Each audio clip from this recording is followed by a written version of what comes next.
Good morning, everyone, and welcome to this dissertation defense. I'm Elizabeth Allison. I'm the founder and chair of the graduate program in Ecology, Spirituality, and Religion at the California Institute of Integral Studies. And we are absolutely thrilled and proud of Chantal Forbes for reaching this point of defending her dissertation and presenting it to this assembled group. I would like to note that Chantal is the fourth doctoral student in ecology, spirituality, and religion to reach this point. So it's quite momentous. She's a trailblazer in this transdisciplinary study of ecology, spirituality, and religion. And so we're so thrilled that you can join us today to hear about her research and learn more about this field. At this point, I would like to turn it over to Jake, who is the chair of the committee. Thanks, Elizabeth. Thanks, everybody, for joining us this morning for this really momentous occasion. Before we get to Chantal's presentation of her research, I want to take a moment to introduce the Dissertation Committee and then say a few words about what we're doing here today and how we'll proceed over the next hour or two. So as Elizabeth said, I'm Jacob Sherman. I'm chair of the committee. I'm professor and chair of philosophy and religion at the California Institute of Integral Studies. I taught previously at Cambridge University and King's College London, and my own work focuses in the fields of philosophy of religion, religious studies, and theology. Elizabeth Allison, who you just heard from, is a leader in the transdisciplinary field of religion and ecology. She founded the Ecology, Spirituality, and Religion program that Chantal has been working in and conducting her research in. Elizabeth studies the convergence of religion and ethics with environmental policy and practice, and she's paid particularly attention to questions of biodiversity, waste, ecological place, and climate change. In addition to being the associate professor of ecology and religion at CIIS and the founder of the ESR program, as we call it here, she also created the Religion and Ecology Summit series of annual conferences and is the co-editor of After the Death of Nature, Carolyn Merchant and the Future of Human-Nature Relations, which was just published about a year ago. Finally, for those of you who want to know more, Elizabeth has also published dozens of articles and chapters that you can go to our website and find ways to chase those things down. Her work on religious responses to climate change has been cited by various organizations, including the IPCC, the Intergovernmental Panel on Climate Change. She's been in dialogue with the Earth Charter and the World Bank's Development Dialogue. We're also really privileged to have with us Professor Matthias Gunther. Matthias is Professor Emeritus in the Department of Anthropology at Wilfrid Laurier University in Waterloo, Ontario. Professor Gunther is a social cultural anthropologist specializing in the anthropology of religion, cosmology, human-animal studies, and expressive culture. He engaged in over 40 or about almost 40 years of extensive ethnographic fieldwork among the San Bushmen, also known as the San, that is the Kalahari hunter-gatherer people of Western Botswana, about whom we'll be hearing a lot more throughout this morning. He's the author of over 100 journal articles and 6 books, including Tricksters and Tracers, Bushmen, Religion and Society, and the 2-volume study Human-Animal Relationships in San and Hunter-Gatherer Cosmology. Let me just take this moment to thank Matthias and Elizabeth for all the work that they've done with Chantal up to this point. It's a truly extraordinary committee that I feel privileged to serve on. I want to say, before we hand it over to Chantal, just a few words about what we're doing, because what we're doing here this morning is something that's been done for centuries. The first doctoral degrees in Western universities were awarded over 800 years ago at the University of Paris, and then Cambridge and Oxford a few years later. The doctoral degree was a terminal degree. It meant that you've progressed as far as you can go in your studies in academia. You've reached the terminus of your time as a student. You're crossing a threshold. You're now entering the community of scholars and teachers. In the Middle Ages, there were 2 different types of terminal degrees. There was the master's degree, the Master of Arts, the MA, which brought the student through a full course in the trivium of grammar, logic, and rhetoric, and the quadrivium of arithmetic, geometry, music, and astronomy. After completing an MA, students could go on to further doctoral studies in divinity, law, medicine, sometimes music. And divinity was the most prestigious of these, and until the mid-14th century, could only be studied at 4 universities: Paris, Rome, Cambridge, and Oxford. To be a master, a magister, meant that you'd mastered a body of knowledge and intellectual skills, but to be a doctore meant that you'd not only mastered it, but you'd become a teacher. I'm telling you all of this to remind you of what Chantal has done and what our students in the Ecology, Spirituality, and Religion program are doing, what our Department of Philosophy and Religion is doing. All of this is in continuity with what we scholars have been trying to do for over 800 years.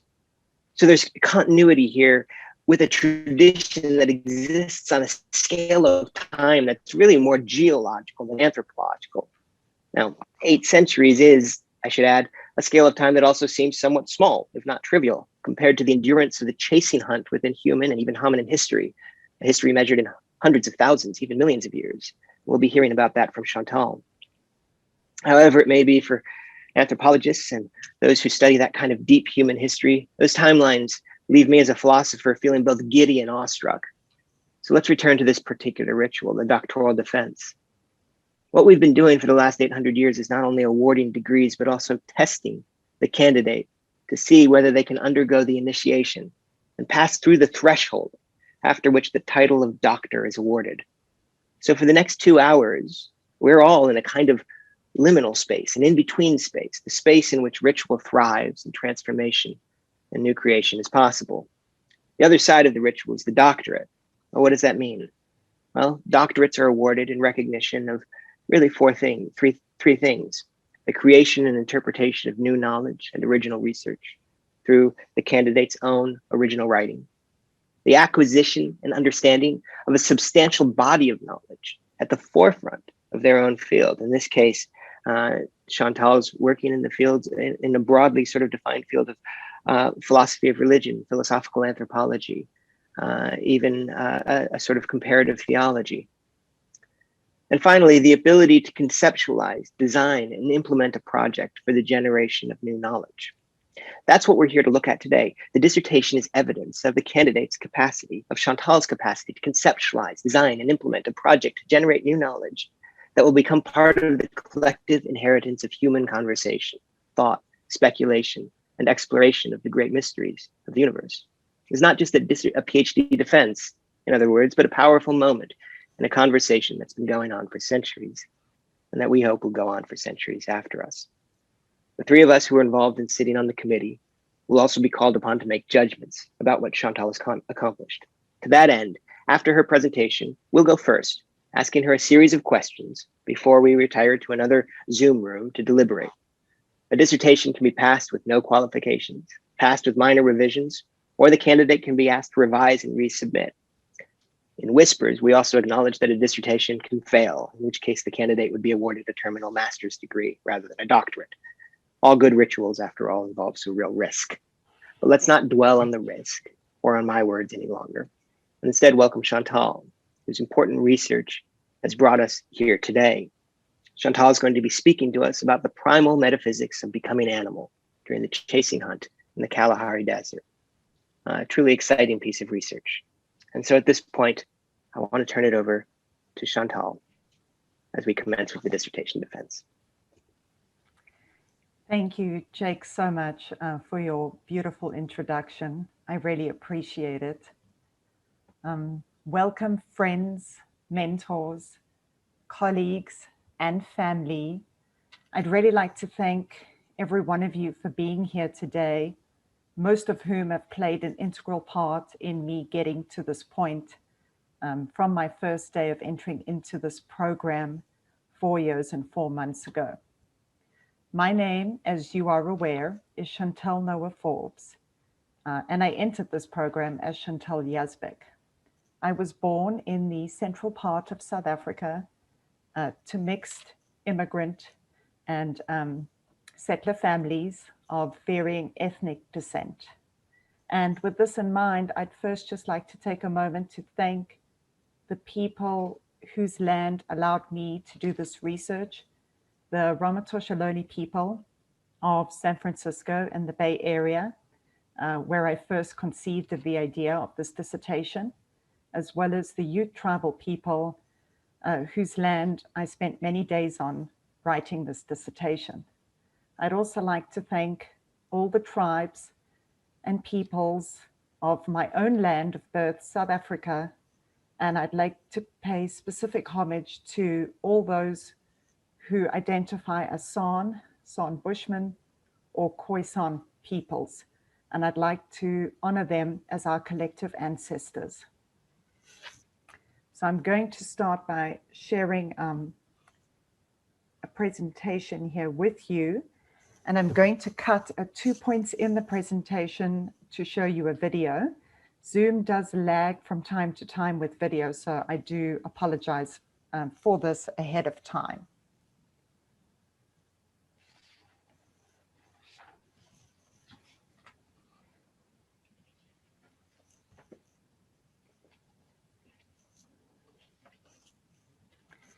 So welcome everyone here today. I would like to also recognize the various relationships that have gotten me to this point and this dissertation. And in doing this, I'd first like to thank Craig, Damon, and Lauren Foster for their patience and support in getting me materials in order to do this dissertation. And I'd also like to thank Jody O'Connor, who I see is on the call here today, for supporting me as an international student.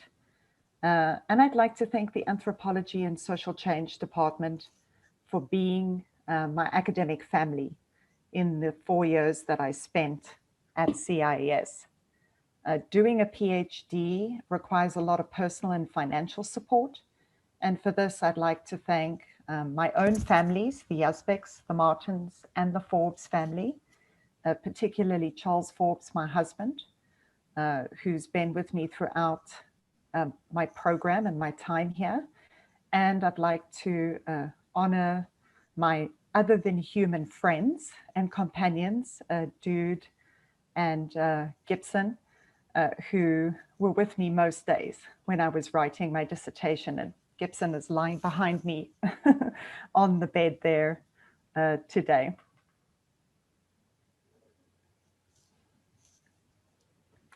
So my dissertation is entitled The Primal Metaphysics of Becoming-Animal During the Chasing Hunt in the Kalahari Desert. And this dissertation inquiry is a philosophical reading of hunter-gatherer perspectives on the mutability of ontological boundaries between humans and other than humans in Southern Africa. It explores how the cosmologies and epistemologies of the Son Bushmen reinforce ontological ambiguity through a study of a particular form of hunting called the chasing hunt. Through a philosophical and theoretical comparative analysis, my inquiry aims to bring the metaphysics of the chasing hunt into conversation with the study of religion and ecology. In this analysis, I demonstrate that the chasing hunt occurs through a somatic reading of one's ecological environment that results in the hunter becoming a part of that environment. I interpret this process of becoming as a primal form of eco-religious ritual practice called eco-exegesis. Now, I recognize that the physical and psychological world of this inquiry is almost entirely foreign to many here today. Given this, I'd like to begin this defense with a short audiovisual clip from the film The Great Dance, made in 2000 by Craig and Damon Foster. And I'm doing this for two reasons. First, to allow some of the voices in my dissertation to introduce themselves and the world of the hunt, and also just to situate you within the broader context of Southern Africa. And if someone can just give me a shout as I begin playing the video if you do not hear the sound.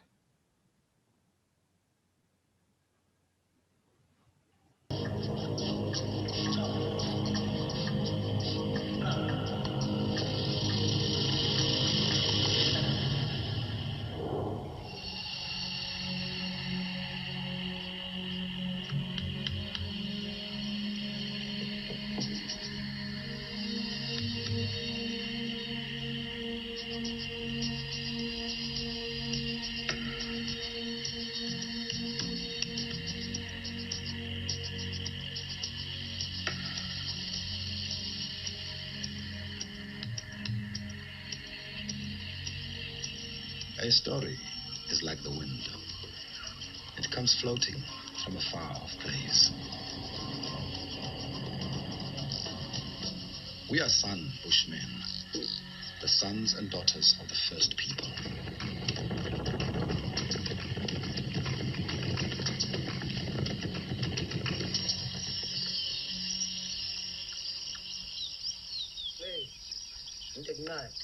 I'm Martin. Live in the Kalahari. I know all the waterholes and pens around here.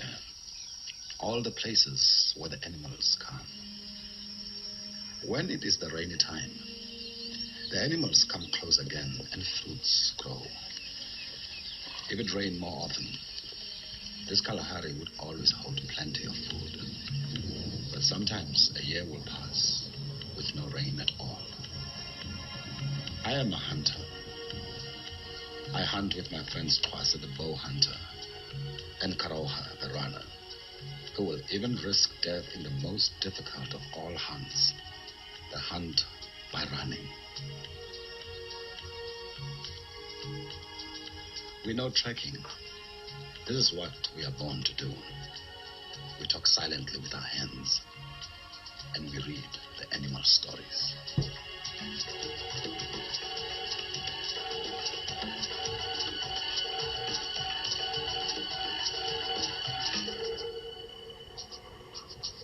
Trekking is like dancing because your body is happy. It is telling you that the hunting will be good.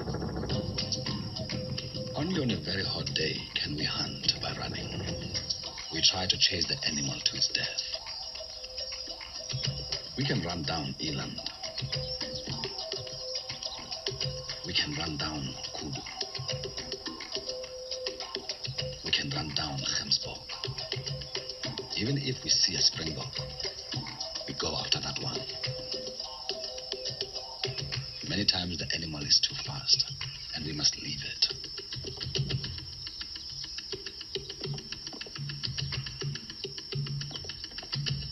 That one wasn't meant for us to take.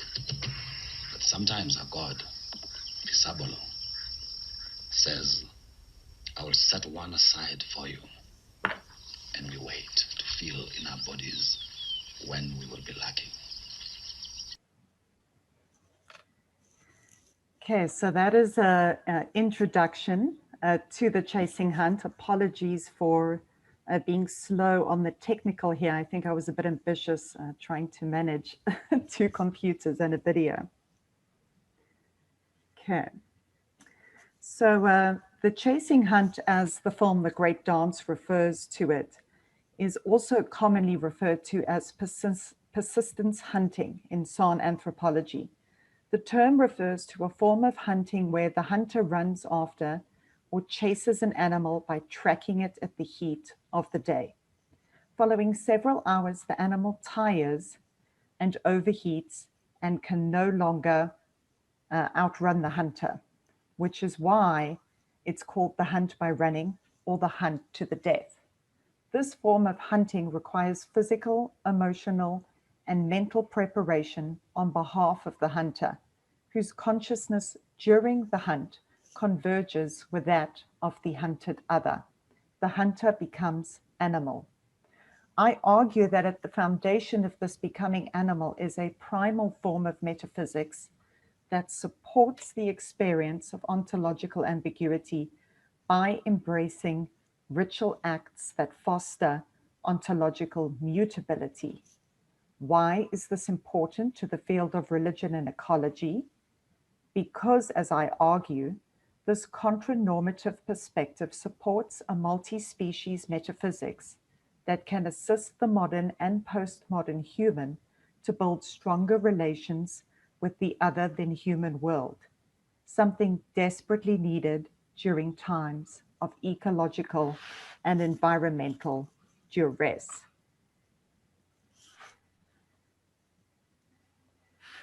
So who are the Son Bushmen? And I'd like to just give you an introduction to the San within the context of Southern Africa. So following an academic scientific discovery in 2011, The San and Khoisan peoples are believed to represent the genetic origins of the human family web, meaning the Son Bushmen are scientifically considered to be the first peoples of all peoples currently residing on this planet. Archaeological studies done in the coastal caves of South Africa indicate that the San's ancestors were capable of symbolic thinking as early as 120,000 years ago, if not earlier. Anthropological studies on this of contemporary societies have also demonstrated that the San have resided in the Kalahari Desert for more than 40,000 years. Despite being a harsh and dry environment, the Kalahari is itself one of the most biodiverse places on the planet. The ecological heritage of the peoples who inhabited this environment for tens of thousands of years is arguably unparalleled today. Son Bushmen, who are considered hunter-gatherers, and Khoisan peoples who are semi-pastoral, first encountered settlers in the late 1600s when the Dutch established a colony on the peninsula of the Western Cape of what is now South Africa.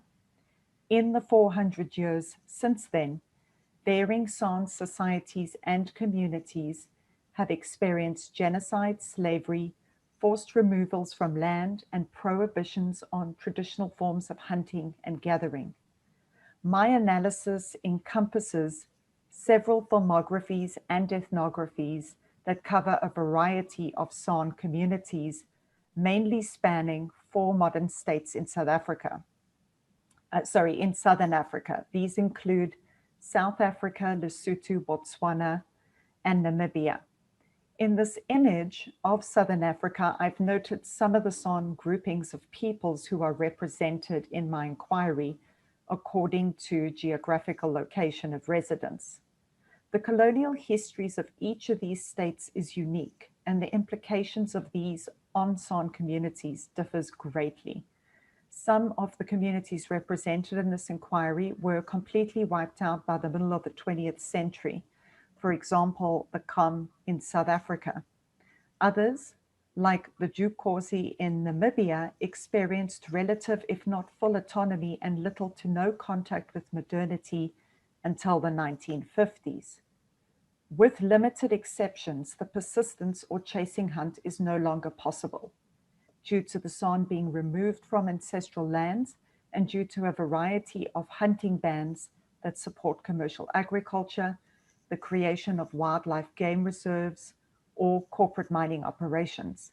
For each community, the situation differs vastly from country to country. And it's important to note as well that although San and Khoisan peoples broadly share comparable religious, cosmological, and ritual practices, these groups are not culturally nor linguistically homogeneous, even if they are genetically linked. Additionally, the unique encounters of different hunter-gatherer societies with the semi-pastoral Khoisan, Bantu pastoralists, missionaries, and present-day Bantu-speaking governments has resulted in a diverse evolution of San religious belief.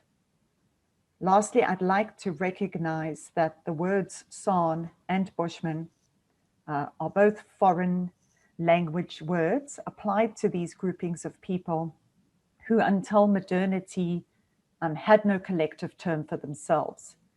Despite the colonial histories of these terms, San and Bushman and Son Bushmen are terms that have been actively adopted by former hunter-gatherer communities who wish to identify themselves collectively as descendants of the original hunter-gatherer custodians of Southern Africa.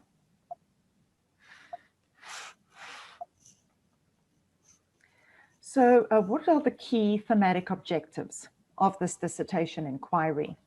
I'm going to go through 7 key thematic objectives and 4 theoretical objectives. The first is to apply a decolonial interpretation to the understanding of a primal metaphysics, the definition of which I broadly apply to the metaphysics of hunter-gatherer societies in South Southern Africa. So I'm not defining primal metaphysics, for example, within South America or for other hunter-gatherer communities. This is specific to Southern Africa. The second is to philosophically inquire about the role that Son Bushmen religious practices, cosmologies, and epistemologies play in the formation of hunter-gatherer perspectives on ontological mutability. And this is to better understand the role that ontological ambiguity, mutability, and fluidity play in the practice of becoming animal during the chasing hunt. Fourth, to better understand how the ritualization of becoming animal reinforces the Son Bushmen's environmental heritage, and to define how the practice of becoming and becoming animal reinforces relational ontology between humans and other than humans. My desire to do this comes from a desire to value the position of human-animal relations in hunter-gatherer cosmology and epistemology, and the impact these have on their ecological worldview. And this is important, I believe, because I feel that this is something that we can all contemplate as it relates to our current ecological moment. My theoretical objectives are fewer and slightly simpler. The first is to bring the metaphysics of the chasing hunt into conversation with the study of religion and ecology by privileging the religious, cosmological, and ritualized aspects of the hunt. And here I'd just like to point out that the Son Bushmen are one of the most highly studied groups of hunter-gatherers on the planet today. But for decades, their social and economic benefits of their lifestyle was where a lot of anthropologists put their attention. And so in this dissertation, I'm choosing to privilege the religious, cosmological, and ritualized aspects of their lifestyle. My second theoretical objective is to better understand how Son ontology and Son animism relate to the study of Euro-American process relational ontology, indigenous-centered relational ontology, animistic relational ontology, and new animism studies.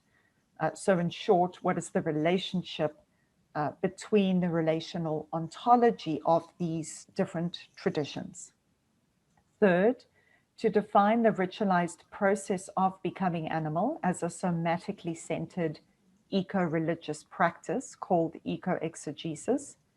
And fourth, to increase the academic scope of film analysis in religion and ecology by drawing on the rich body of film materials generated by the Foster brothers as philosophical filmographic resources. I did my undergrad in film production, and film has been a strong part of my entire academic career, including through my master's. And it is, in fact, this film that I decided to study in this dissertation that Craig and Damon Foster first showed to my film class in my second week of film school. And following a Brian Swim class on cosmological powers, the film made its way back to my consciousness and into this work. So my overarching method was inspired by Begela Chiliza's work in indigenous research methodologies.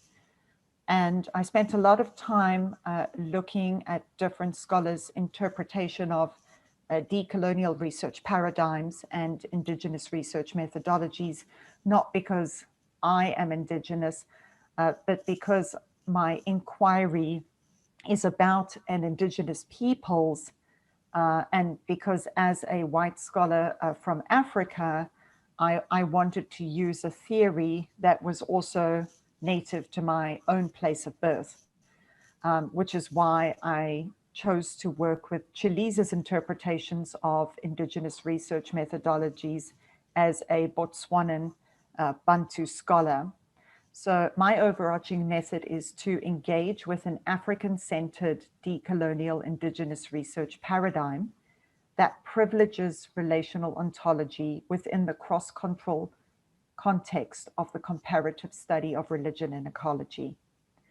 And this African-centered paradigm is one that emphasizes interconnectedness between beings and emphasizes the relationship between humans and other than humans. As the famous African proverb states, I am because you are. And this dissertation is very much about how identity between species helps us to better know ourselves and helps us to better form relationships with the world around us. So I work a lot, as you may have already noted, with the term relational ontology from different cultural perspectives. And so I'm just going to give a basic working definition of this term in order to frame the rest of my discussion. And so here I use Gloria Schwab's definition of relational ontology that states that relational ontology is a philosophical position that what distinguishes subject from subject, subject from object, or object from object is mutual relation rather than substance. My methodological approaches are inspired again by Chaliza and many other indigenous scholars in their use of story work and storytelling as an active method to engage the inquiry of cosmological and ritualized practices. So there's three main approaches that I take to this specific inquiry. The first is a mixed method approach from religion and ecology, which is to retrieve, reevaluate, and reinterpret narratives about the hunt found in San ethnographies, folklore, and filmographies. The second is that I drew from therapists and anthropologists Bradford and Hilary Keeney's a recursive frame analysis, which is a qualitative research method that they used in order to map and track change-oriented conversation that they applied to Son Bushmen ritual and storytelling. And this analysis was partly built off Keeney's study with Gregory Batterson. And then the third methodological approach that I use is to employ Matthias Günther's framing of his three ontological domains of being and the way that these represent themselves in Son Bushmen cosmology through stories and storytelling. And I'll explain what these ontological domains of being are in a moment. So the sources that I used for this inquiry were vast. This inquiry is a comparative philosophical reading that required a lot of theoretical and philosophical research from 4 separate areas. And so the first area was Son Bushman anthropology and filmographies. As I already noted, this is one of the most widely studied group of hunter-gatherers on the planet. And there's endless amounts of material that one can spend one's time with. I worked quite a lot with the 19th century Kham archives, which is over 12,000 pages of archives. But I worked with these archives as a form of storytelling. And I worked with San rock art scholars. I worked with ethnographers from different San groups in Namibia and Botswana with the work of these. I also worked with people like Tia Skarnas, who are studying other hunter-gatherers in Tanzania. And then I worked with Craig and Damon Foster's films quite extensively. This is not a full list of the people I drew from. This is just an example of some of the anthropologists whose work I drew from.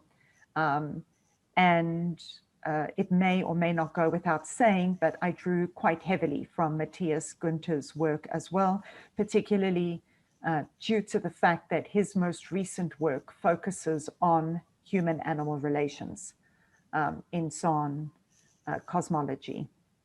The second group of literature that I drew from was literature that directly supported my understanding of Deleuzian and Deleuzo-Guattarian literature. Alongside trying to gain a better understanding of various European perspectives on relational ontologies.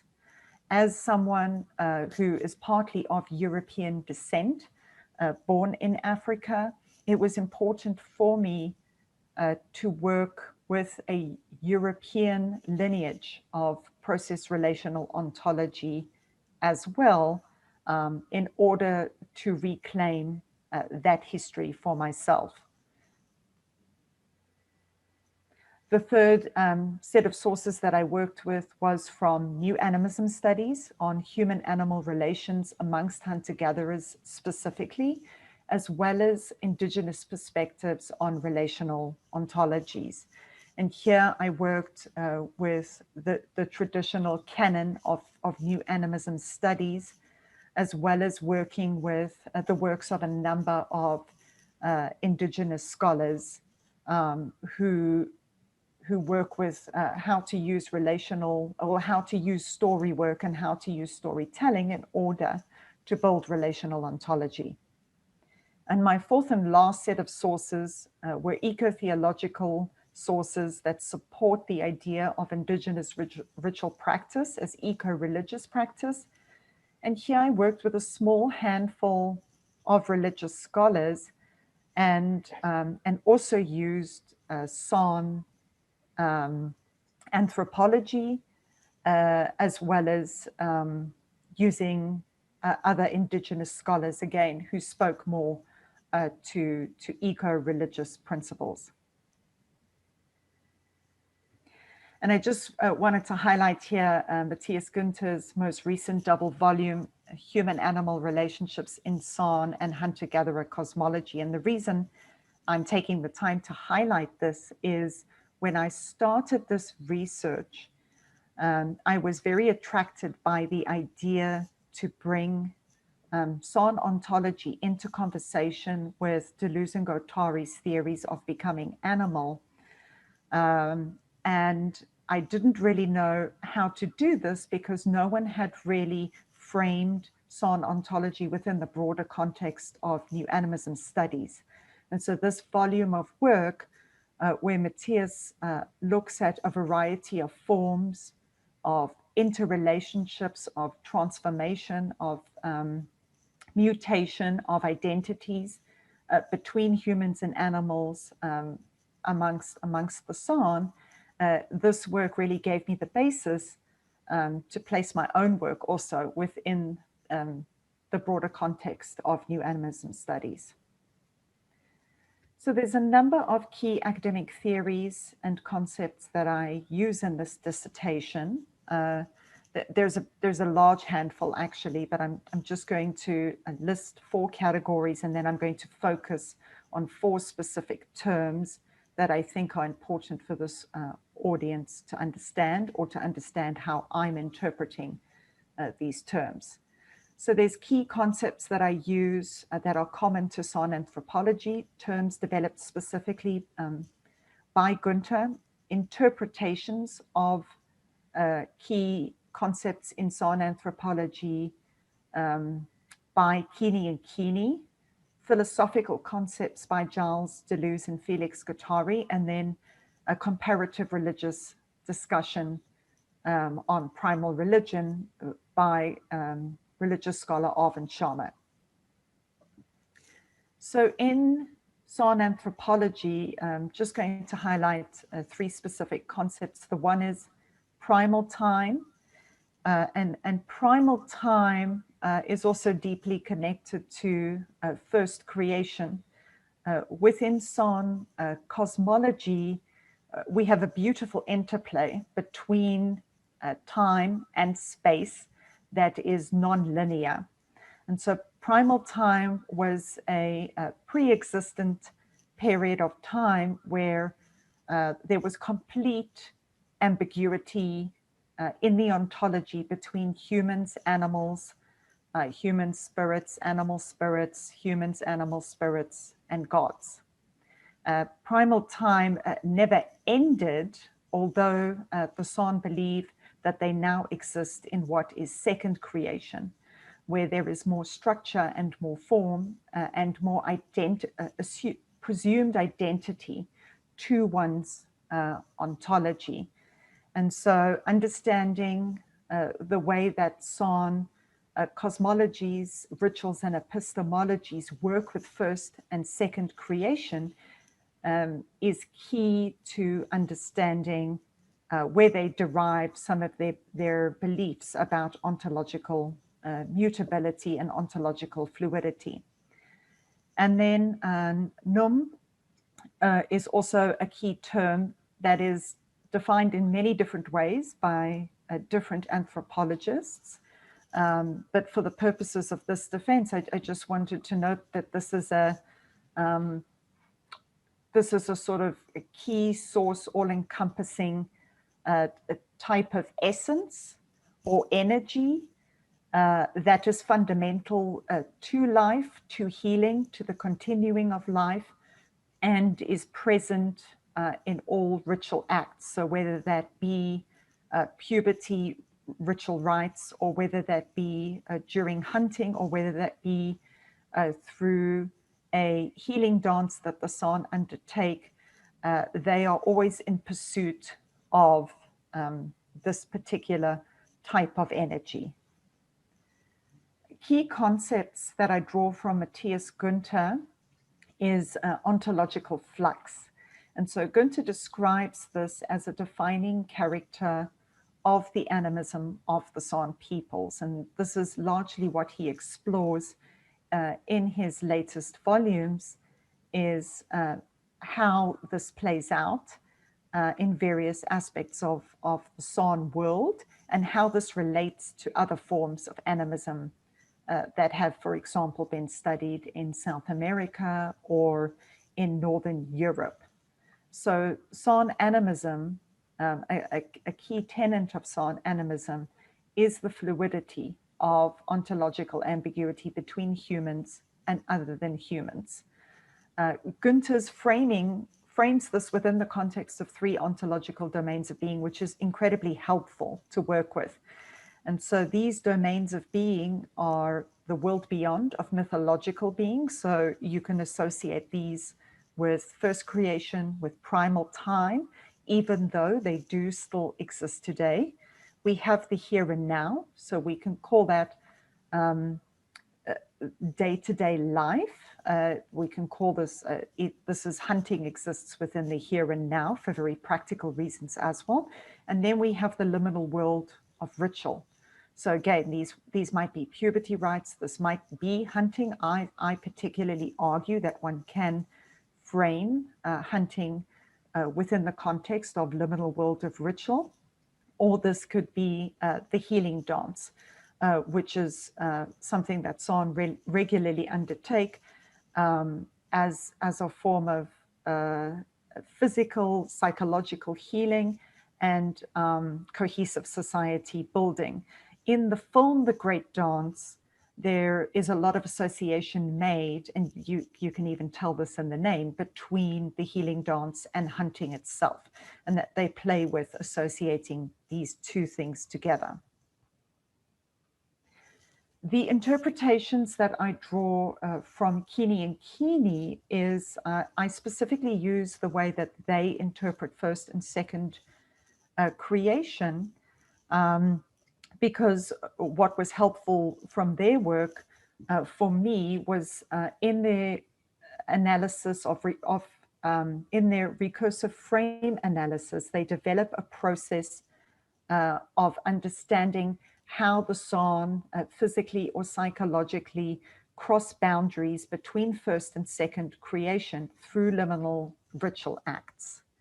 And so I use both Keene's and Günther's models together in order to frame my own analysis. And then drawing from continental and French philosophers Gilles Deleuze and Félix Guattari, central to my work are the concepts of becoming animal, the zone of proximity, and the plane of eminence. I use a lot of their terminology, and I do draw on a number of other theories in the dissertation, but I think that these three are the most critical, and these interface with the theories of Günther and Günther. And then lastly, I draw from comparative religious scholar Arvind Sharma in his discussion of primal religion. Okay, so these are the four terms that I would that I'd like to discuss with you today. Primal metaphysics, primal religion, becoming animal, and eco-exegesis. So primal for me, on the most basic level, refers to that which comes first. So here, primal is specifically associated with the symbolic consciousness, society, culture, and religious systems that emerged during the Paleolithic era. So in archaeology, the Paleolithic era is often referred to as the prehistoric era. And why this is significant is that this then draws an association that primal religions then are those religions that came first, and that they are before the historical period of the world's great religions. Primal also signifies a type of posteriori or experienced knowledge that exhibits highly complex and evolved states of relating to other beings and to the earth through one's senses and through the body. So my inquiry seeks to reclaim an understanding of primal as both experiential and philosophical. This inquiry aims to privilege the primal cosmologies and epistemologies of Southern African peoples in order to recognize their ability to engage eco-religious practice with other beings on Earth in a postmodern era. And this is something that Craig and Damon Foster would argue most of us have lost that ability today. Primal religion then is a term that Sharma applies to a body of spiritual and cosmological traditions that fall outside the scholarly framework of the world's so-called great religions. He places particular focus on scholars' classification of literate versus non-literate traditions. And in this case, we're talking about a so-called non-literate tradition, so-called prehistoric, before the written word or language came into being.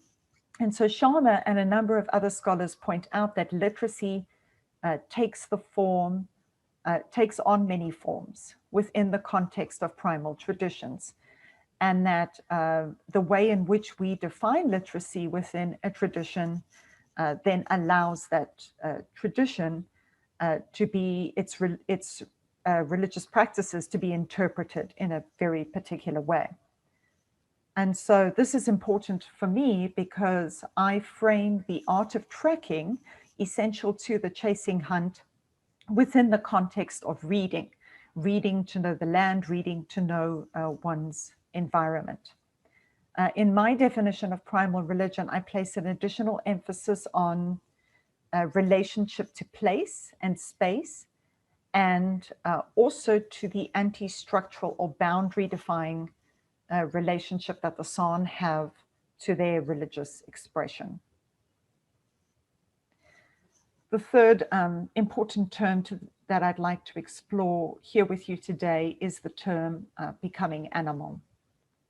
So my basic understanding of becoming animal is that this is the concept of trans-species connection and ontological interaction inspired by a non-hierarchical or anti-genealogical theory of the botanical or biological rhizome, which Deleuze and Guattari explore in their work, 1,000 Plateaus. And in this biological rhizome, aspects are differentiated and interact with one another to form a multiplicity, which is a unified sum of individuated yet connected parts. And so that key aspect is really important here, individuated yet constant interacting with one another through relationships of movement, time, and space. And so I'll read a quote here from Deleuze and Guattari that states that to become is not to attain a form, but to find the zone of proximity, indiscernibility, or indifferentiation, where one can no longer be distinguished from a woman, an animal, or a molecule, neither imprecise nor general, but unforeseen and non-pre-existent, singularized out of a population rather than determined in a form. So following on from the above quote, I then go on further to define a zone of proximity as an intermediate realm where two or more domains of being come into close enough contact to converge with and influence one another. And so in my own dissertation, the process of the chasing hunt facilitates a zone of proximity between the hunter and the hunted, and a process of becoming takes place. In my reading of Deleuze and Guattari's work, the concept of a zone of proximity as an intermediate realm for the process of becoming is a powerful philosophical antidote, I believe, to an understanding of ontology that is determinate, static, and immovable.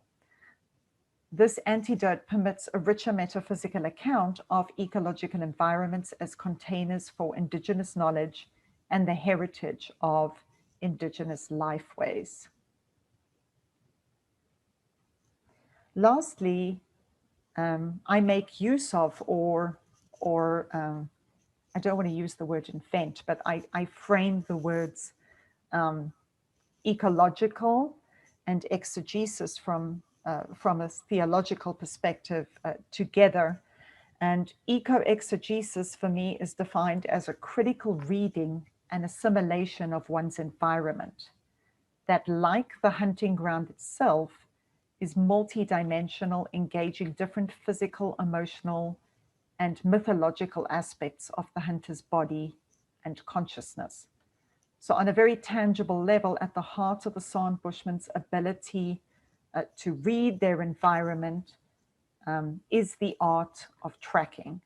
The phrase eco-exegesis is meant to insinuate a multidimensional reading of place that includes a somatic experience of the hyper-rational and the mythical at once. So my inquiry encompasses, as I've just presented, a lot of different theories. And so I structured my dissertation into two sections. So in section one, I take a long time and many pages to explore the context of the world that my analysis takes place in, and then to explain the different theories that I'm using and why I'm using them and why I would like to bring them together. And section two of my inquiry then begins to weave these theories together prior to my analysis, during the analysis, and then in conclusion of the entire dissertation. So the actual analysis that I conducted was done on stories and ethnographies related to hunting. And I took 4 factors into account when trying to select sources. So this was the the question that the scholar or researcher addressed, their ethical and methodological approach, the type of data that they collected, and its relevance to my inquiry specifically. The analysis itself occurred in 4 parts. So the first part, I employed a quantitative narrative analysis to discuss topics relating to the hunt. So I looked for language that was related to the hunt, not simply descriptions of the hunt itself. And then I tried to identify themes within that language. The second part of my analysis was a qualitative narrative analysis of the same information. And here I was trying to identify critical themes that I could actually use to analyze the film The Great Dance, as well as the film My Hunter's Heart, which is a second film made by Craig and Damon Foster 20 years after the first film. Then the third part of my analysis, again, applied a qualitative narrative analysis of these critical themes to the script and to the visuals. And then the fourth part was to synthesize all this information together. So initially I wanted to use a computer-based analysis in order to digest a lot more material. But because this is a theoretical study, which already distances me, somewhat from the subject, and this, when I first got my proposal approved, we just entered into COVID, and I knew there would be no way that I would be able to travel to South Africa at any point in my dissertation. So I determined to undertake a manual-based analysis to try and work literally and somatically with the material as much as possible. So how I framed my analysis was to bring 2 different models together. And so this was Gunther's model of the 3 domains of being, and Keeney and Keeney's model of crossing the boundaries from second to first creation. And so I first explore each of these models on their own merit and how they may relate to my inquiry. And then I identified 4 themes that I would then apply through these models to the film itself. And so these themes are relationality, transformation, hunting as ritual practice, and then the resulting primal metaphysics. And so this is the model that I ended up with, that I used to analyze the film. And so I didn't use the language of first and second creation in this model, but I used Keeney and Keeney's recurrent and recursive process of crossing boundaries from Gunther's 3 domains of being. So the world beyond of mythological being, liminal world of ritual, and here and now. And then I looked at how my themes facilitated that crossing of boundaries between these domains of being and how they influenced themes of ontological ambiguity and how they encouraged themes of ontological mutability. My conclusion was that this process actually forms an entire metaphysics within Son, cosmology, epistemology, and ontology. And so these primal metaphysics, in my conclusion, are an eco-exegesis of place.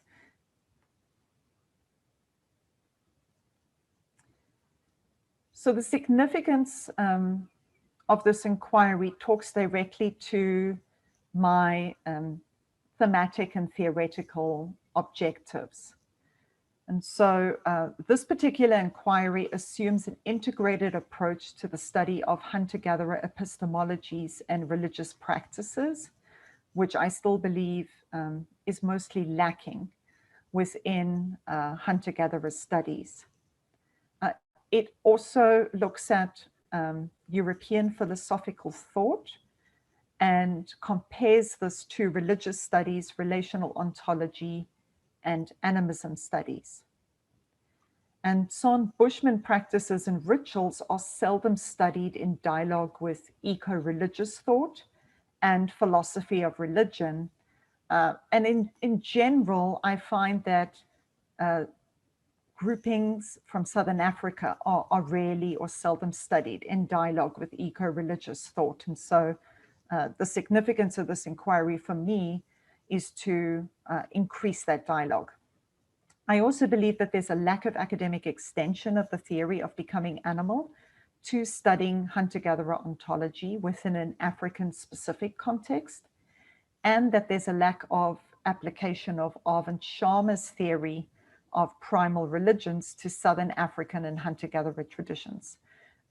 His theory has been used in North and Northwest Africa, but to my knowledge, there has been no public discussion about how the theory of primal religions may apply to Southern African hunter-gatherer traditions.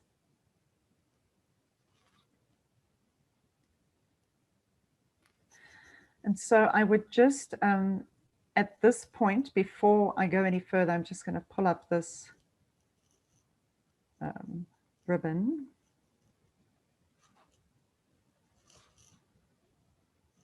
Okay, I'm going to stop sharing my screen just for a moment. I'd just like to do a time check quickly with Jake, because before I conclude, I would like to screen another film for everyone. So Jake, where are we on time? I see, do I have 10 minutes left or? Okay, great. So I'm going to share my screen again, and I think I've said a lot today. I'm not certain how coherent it is or not. And for some of you, I may have said too much. For some of you, I may have said too little, but hopefully if some of what I've said has sunk in, it will make a lot of sense when you watch the scene from the chasing hunt. It is a scene that is about a hunt. So I just would like to mention that if anyone is sensitive to hunting, and then I'll say a few concluding remarks. In my dissertation, I include the entire script of this film. And so I thought it was important here, where you don't have access to that script, to show you some of the video.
The children of the rain are born.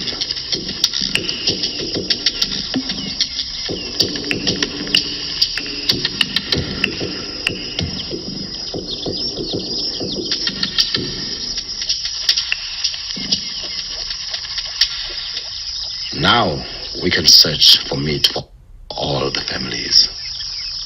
It has been a long time since we last killed a big animal. So,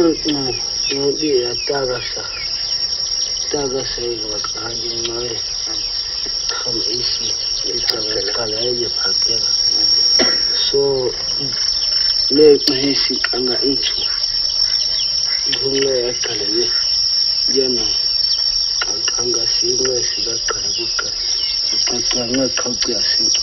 It will be very hot this day. Karoha must prepare to run. Now at last the time is right for the run to the death. The ones we are after, whose names we do not yet say aloud, were just here.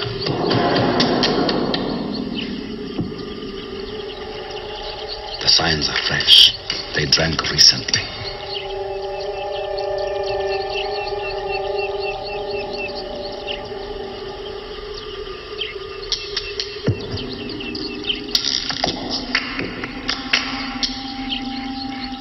It is their saliva.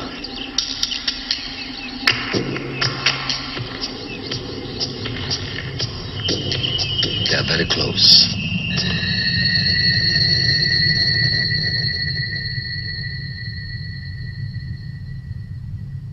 Donka, Kudu.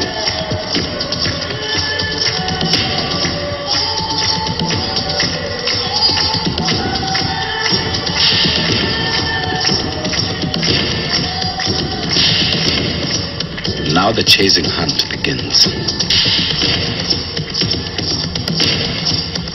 The big bull leaves. The herd keeps on.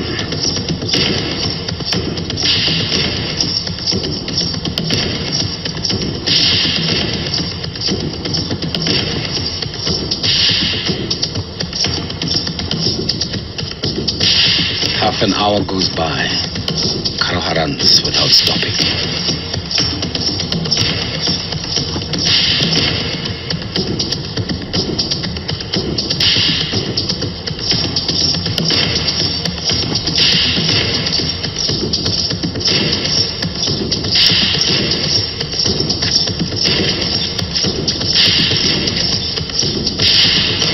The first hour is past.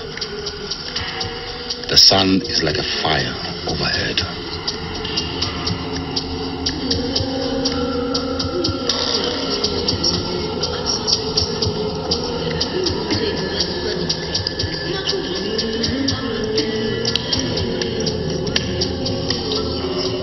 The kudu are way ahead.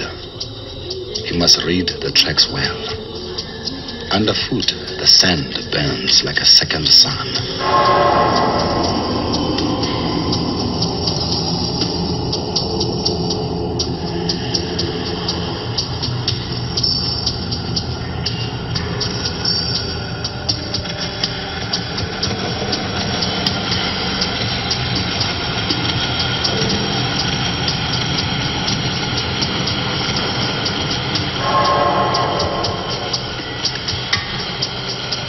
As the second hour ends, the kudu are saying, "Who is this man?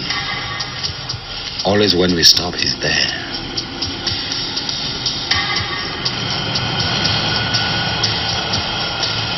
Now Karoha is becoming kudu. No longer does he follow the tracks. He runs where they will run. He twists back where they will twist back. He runs among the thorns to chase them out of the shade. He drives them into the open. He does not slow down. He thinks of his family, who must eat meat.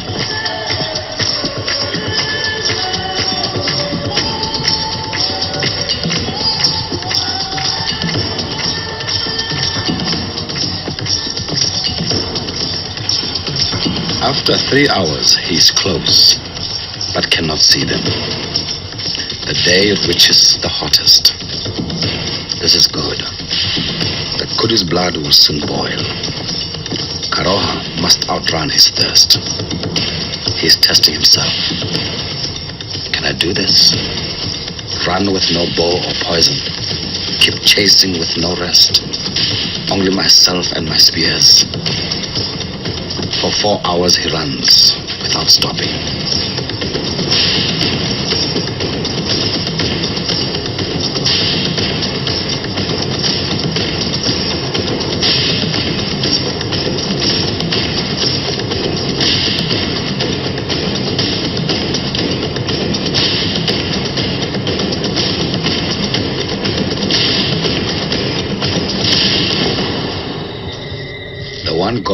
set aside, is dead on her feet. Now Karoha is controlling her.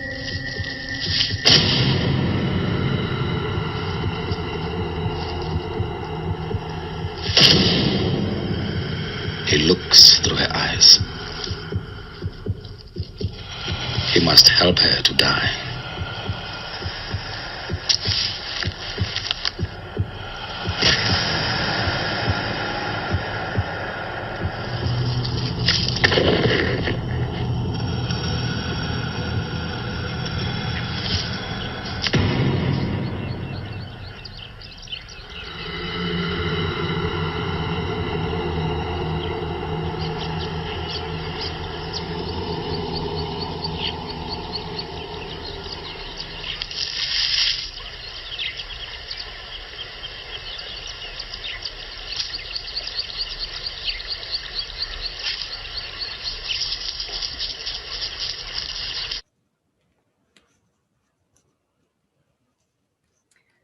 Okay, I'm going to stop the video there.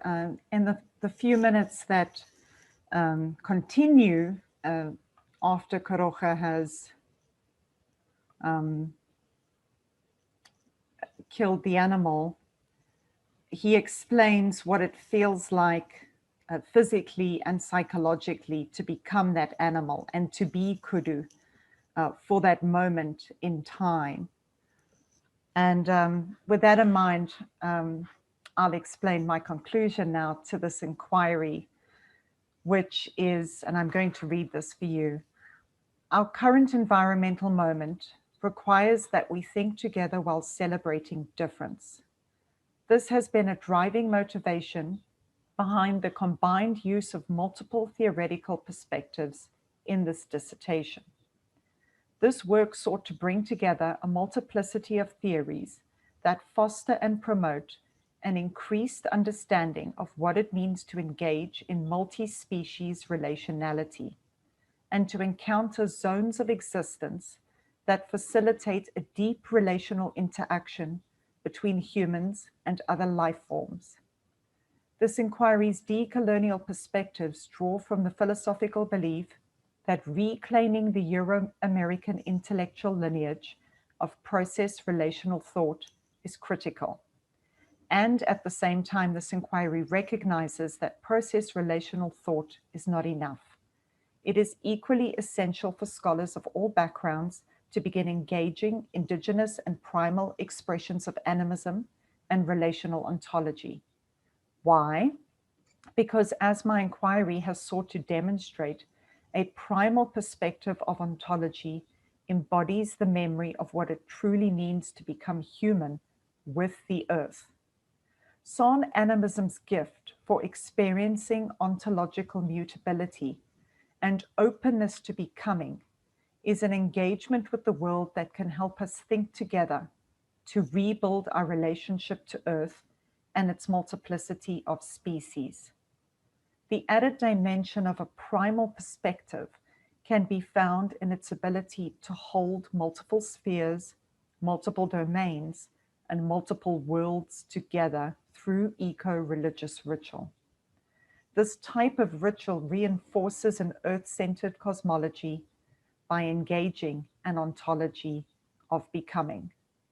For many years, anthropologists and animists have focused their study of the hunt on the sovereign right of indigenous forms of survival. Now that the hunter-gatherer way of life is on the verge of extinction, several scholars are beginning to ask how the hunt served to create moral and ethical human-animal relations. In asking this question, we are just now beginning to see that in a primal world, hunting served as a zone of proximity where the cosmological expression of multiple dimensions meet, a place where the earth and all its inhabitants take on a form of sacredness. Deleuze and Guattari state that our greatest challenge now is to believe in the world again, to believe in new possibilities and to let new forms of existence emerge that are closer to animals and rocks. The task to embrace other ways of being and becoming in the world. In San animism, learning that way of being in the world is a recursive and recurrent process of transformation between ontological domains of being, between first and second creation, and between the present and the past, a process that takes place through the eco-exegesis of one's environment, through becoming with other beings. This primal form of an eco-exegesis of place, this primal metaphysics, provides modernity with a renewed set of tools for instituting a new plane of eminence in our day and age, a set of tools that may help us to engage in what the San call the great dance of life. Thank you very much for your time and for your attention today.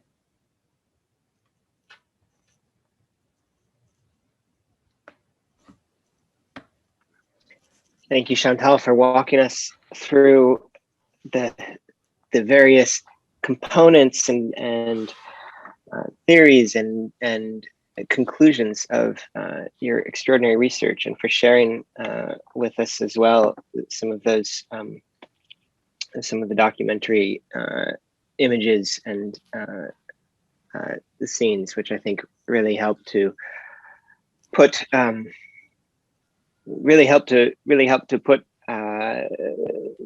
to clothe with color and weight what you're engaging in a variety of theoretical lenses that are really important. Because we want to avoid any potential technical difficulties, and I know that we were a little concerned about that on Matthias's end, I want to invite Professor Gunther to begin with some of his questions, so that if there is any interruption, we at least have begun with Professor Gunther, and then I will ask some. Then Elizabeth and I will sort of go back and forth asking our questions. But let's begin by inviting Professor Gunther to pose some questions and engage in some dialogue with you. Yes. Can you hear me? Yes. Everyone we hears can. me? Yeah. Okay.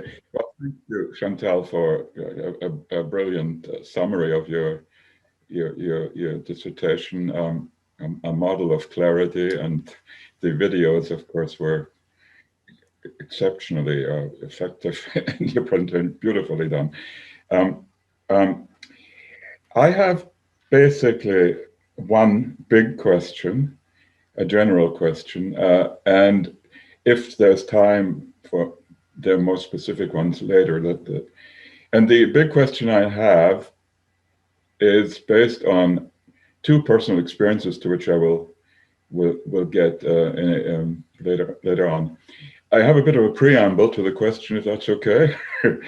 To contextualize this question in my own discipline, which this interdisciplinary dissertation in this interdisciplinary university has included within its purview.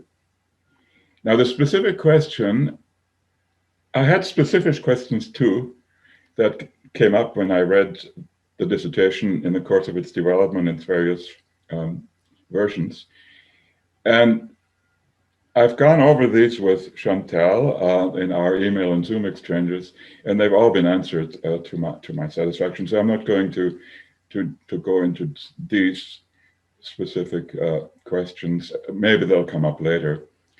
I should also, before going on, saying that the exchange I had with Chantal this last year is in the context of a terrific project that I appreciate, especially for the seminal way it complements my own work on Bushman cosmology, ontology, religion, and by applying it to a highly germane framework from philosophy, Becoming-Animal, as per Deleuze and Guattari, that I had not considered before. Deleuze and Guattari are marginal figures in my discipline, mentioned more or less tangentially here and there, for example, by Tim Ingold and Sean Sullivan, both of whom Chantal brings up in her dissertation. My engaging with Deleuze and Guattari, as mediated through Chantal's project, has led me to other thinkers in the field of environmental humanities, which I realize should really be at the core of my own discipline too. And this project has made me aware of it and made me appreciate it, and led me to other writers like David Abram, Arvind Sharma, and most recently and most excitingly for me, the philosophical ethologist Dominique Lestel. I don't know if his work is known. I just discovered him literally 2 weeks ago, and I'm in the process of reading his stuff, and I'll want to bring him to Chantal's attention because the two of them, I think, are on the same wavelength. So my general question is on cross-cultural explanation or translation or dialogue, which is the dissertation's basic theme and basic objective. Now, the issues and questions, intellectual, theoretical, moral ones, that surround this enterprise of cross-cultural explanation are and have always been at the heart of sociocultural anthropology, now more than ever before, causing a double-barreled crisis in my discipline, a crisis of confidence and a crisis of representation. Is it possible, the questions are, conceptually and epistemologically, for the Western cultural outsider, an academic to boot, to get the insider's view, the indigenous perspective? Is it even permissible, this kind of undertaking, because of its inherent cultural presumptuousness and intellectual arrogance? Is it an insidious variant of colonialism, even imperialism, the two bugbears and sworn enemies of anthropology, with which its practitioners at home at university as university professors and in the field as ethnographers are in collusion, more or less unwittingly? Now, these two soul-searching, navel-gazing questions have preoccupied anthropology forever, ever since my undergraduate years, decades, centuries ago, on the possibility of acquiring the indigenous perspective. The former, on the possibility of acquiring the indigenous perspective, preoccupied anthropology in the mid-20th century. The latter question on its ethical permissibility is the question that came up at the century's end and has continued to this day ever more stridently as before. Now, before going on to my question, I would note something else about Chantal's work, and this is that she has, in fact, shown keen awareness of these issues and questions. Her dissertation has made an admirable job of relativizing and decentering the Cartesian model of the nature culture, specifically human-animal great divide, as the scholar calls it. She has given careful consideration to that paradigm's challenges, both from within and from without. The former by Deleuze and Guattari via their concepts of becoming animal, zone of proximity, and the rhizomatic trans-species connectivity.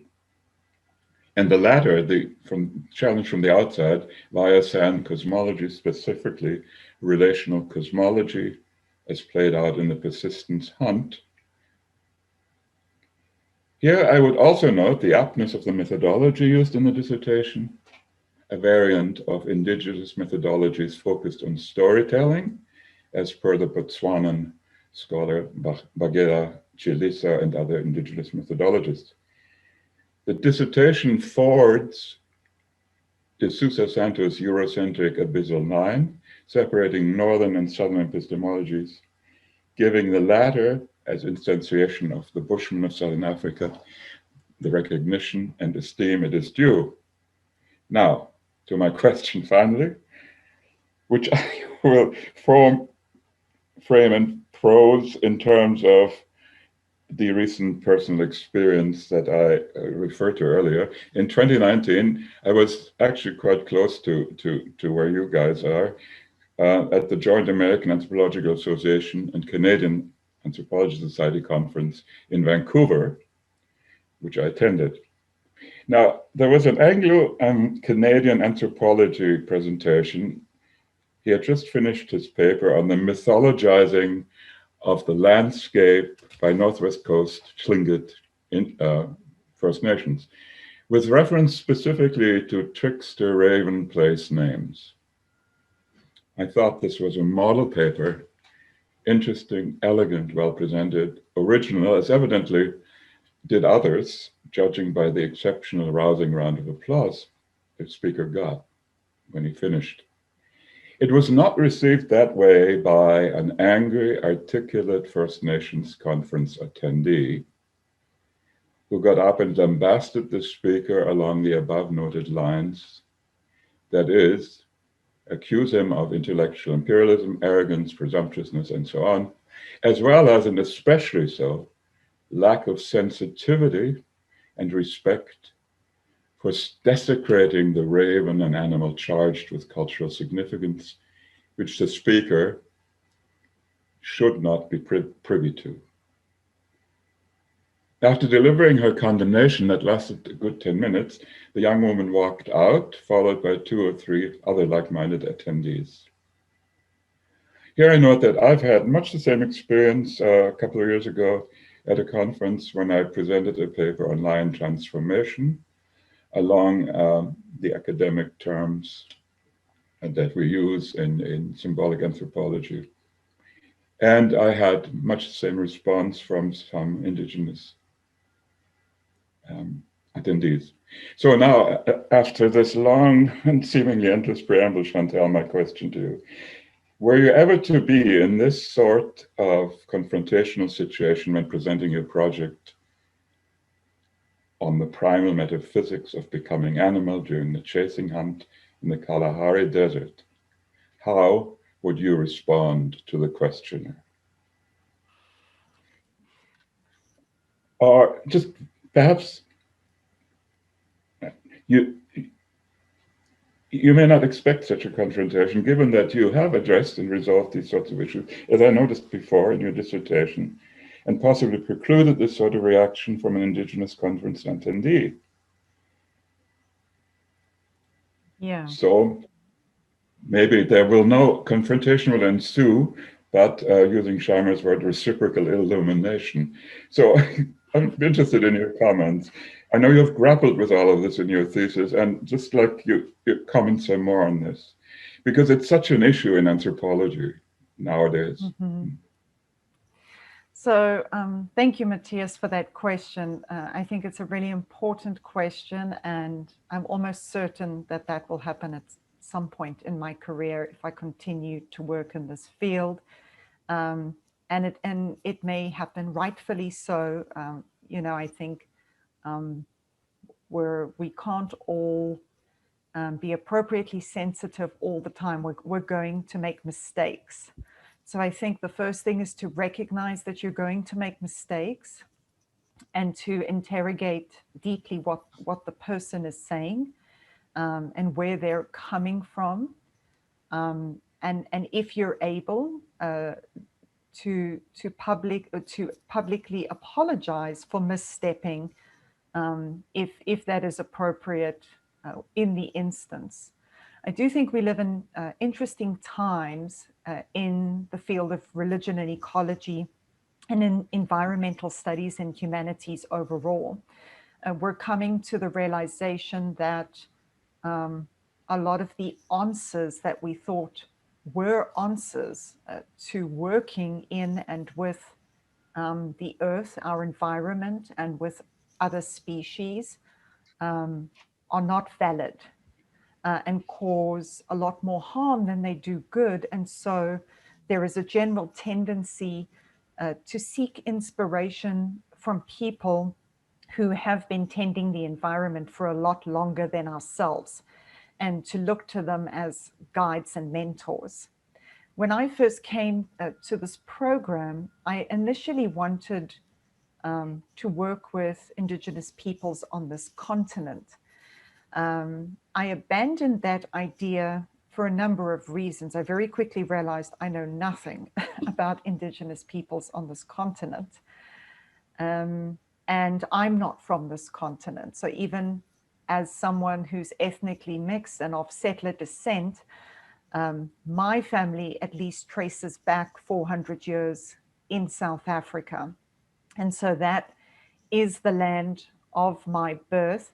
I can appropriately interrogate my own colonial heritage and ancestral history in that land.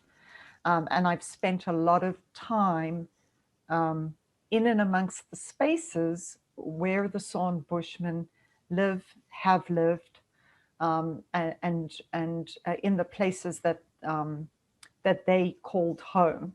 And so, and actually the 400-year history of my family in South Africa is in the Eastern Free State, very close to the Drakensberg Mountains, where the extinct Kham people once lived, and where they've left so much rich rock art. And I spent my entire childhood pondering and thinking about them through that rock art. So part of the answer for me was that as a non-Indigenous person, if I'm going to deal with Indigenous environmental heritage, that I should at least start from the place of my own birth and from my own country, where I'm able to deal with the cultural, racial, and political context. And so there's a lot in that. And when Elizabeth Allison was asking me a lot of different questions, I realized even more how complex the situation in South Africa is. The second thing is that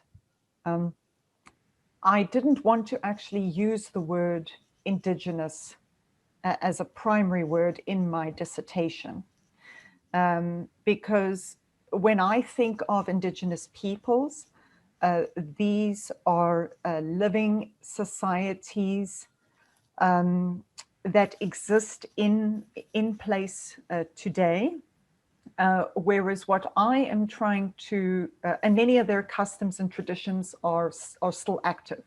What I'm trying to address is a way of life that for various reasons almost entirely no longer exists on planet Earth, but that all peoples, irrelevance of race or ethnicity, shared at some point in our history as Homo sapiens. And so a discussion of primal for me is a discussion of collective ancestral heritage. And I think I would like to develop this thinking and exploration a little more. And I'm not saying everyone's going to agree with me, but this is something that I learned actually specifically from Craig Foster in his search to reclaim what he would call his own primal somatic experience with the world. It's a way of being in the world that should be native to us all, but for various reasons and historical contexts, it is no longer so. And then lastly, the Son Bushmen, from a South African's perspective, are not, I wouldn't even apply the word Indigenous to them, because the many Bantu-speaking tribes and peoples that govern South Africa and are the dominant population in South Africa are the Indigenous. So the San are the undervoice that we never learnt about. It was a forbidden story, and we were told that there are no more San people in the world. And so recovering the primal, once again, is about recovering something that I feel South Africans as a whole have neglected, whether they're Indigenous or not. Yeah, thank you. I like, very good. I think very much like you too, and my work has also been concerned with recovering the primal. As Elizabeth Marshall calls it, the old way. But the thing is, when I talk to contemporary San people, which I've done over 40 years, many times they don't want to hear this. They say, well, we don't. And when you go to the Kalahari, you see people, they butchering goats, cutting their throats, and as though they were opening a sack of potatoes. So what what concerns me, although I have no answer to it because my own work has done what you're doing and I consider it important, but there is a disconnect between what we do by recovering the old ways and where indigenous people are at today, in that they have kind of jettisoned that. They have disassociated themselves, repudiated these ways even, They might say, oh, we're Christians, we don't no longer believe in Brahma and the trickster. So I raise this simply for discussion, not I have no answer because my own decades of career of writing has been what you're doing, and I value what you're doing, and I would value what I've done. But oftentimes it doesn't resonate with contemporary indigenous people. There are two solitudes here, I just wanted to bring this to your awareness, and in case you get ever ready to publish and present papers at conferences, which I'm sure you will, just make you aware that you might not get all that receptive an ear from the indigenous people themselves. Thank you, Matthias. I just wanted to add one point to that is I'd like to point out this is why it's increasingly important for me to keep learning from the voice of Megan Beasley Yes. in her ongoing work, because Megan is one of the few anthropologists who have worked continuously over multiple decades with evolving communities. And her most recent work really tries to grapple with this their voice and what has changed in their voice, and recognizing, allowing them to speak for themselves. And as someone who's not an ethnographer, trained ethnographer, I tried to really draw from ethnographers who were really sensitive to this point. Yeah, Megan is a role model for me here, and especially with some of the publications she's done with indigenous, with Bushmen as co-authors, yeah, very much like the example you cite from the Yukon, was it? A co-authored work with an anthropologist and an Athabascan elder. You mentioned it in your thesis. Yeah, that to me is one way of dealing with this. There's several others that I've thought about, but I think I'll turn it now to my to Jacob and Elizabeth. Yeah. Thank you, Matthias, for those the really powerful questions, and for bringing some really important ongoing contemporary issues that all of us face when trying to talk about these sorts of things. And thanks, Chantal, for your response. Elizabeth, I realize I've spoken a fair amount already today, and I have questions that I'm eager to ask, but I want to see if you'd like to go first. I'm sure you have some questions that are ready to go there. Sure. Yeah. Thanks, Jake, and thank you, Chantal, for that very clear and detailed presentation of one thing I have to really congratulate and highlight is the bringing together of so many disparate domains of inquiry and approaches into this really transdisciplinary work focused on a central question. And you've marshaled so much evidence from so many different fields, and I think been quite attentive to the epistemological challenges of moving between, say, anthropology and philosophy of religion and epistemology, and trying to bring these together. So I want to congratulate you for that, and also really appreciate your thoughtful positioning of yourself and your social location in relation to this question of primal metaphysics and primal religion, and your response to the previous question really is evidence of your sensitivity to that, and I appreciate your commitment to continuing to learn, and as all of us scholars hopefully are, to continue to learn how to be in right relationship with primal peoples and indigenous peoples. So I think my question relates somewhat to that. In your conclusion, you propose that learning about this eco-exegesis and the primal metaphysics can provide something to the contemporary world, can provide something to modern and postmodern people. Coming from the pole of religion and ecology and environmental studies, I'm interested in the applications of this epistemological question and how it might inform environmental studies. So you unpack the metaphysics of this multi-species ontology, which I think is really helpful because we hear the term multi-species ontology in a lot of different times and places, used in a variety of ways, and you unpack the specific metaphysics here and show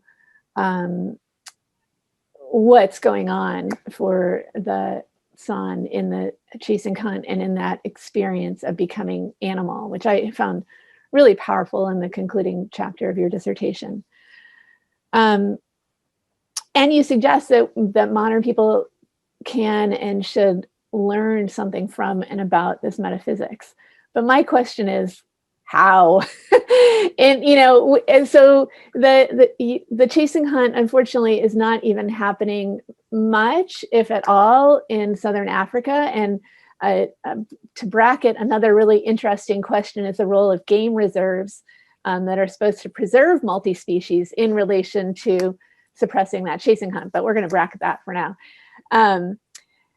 But if this practice is barely practiced at all, if it's an endangered practice, but if it has some global heritage of humanity that has some important insight, how do we build this bridge? So you've started to build the bridge by describing the metaphysics and opening up that space so we can even perceive something about the metaphysics.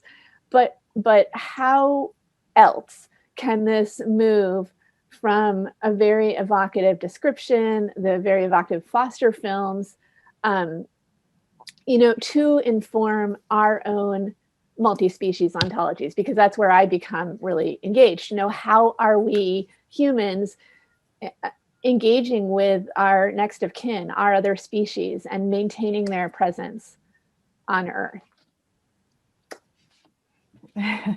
Thank you, Elizabeth, for that question. And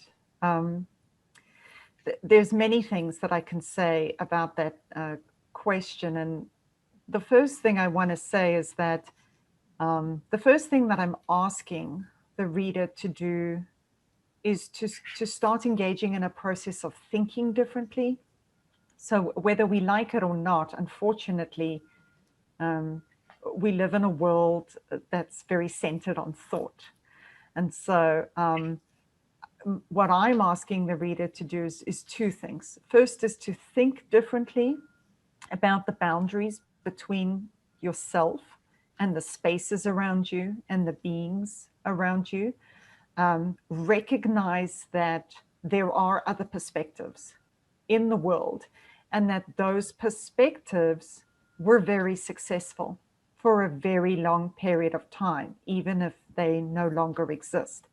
And that our perspective that we sort of define and adopt presently is not a very old perspective.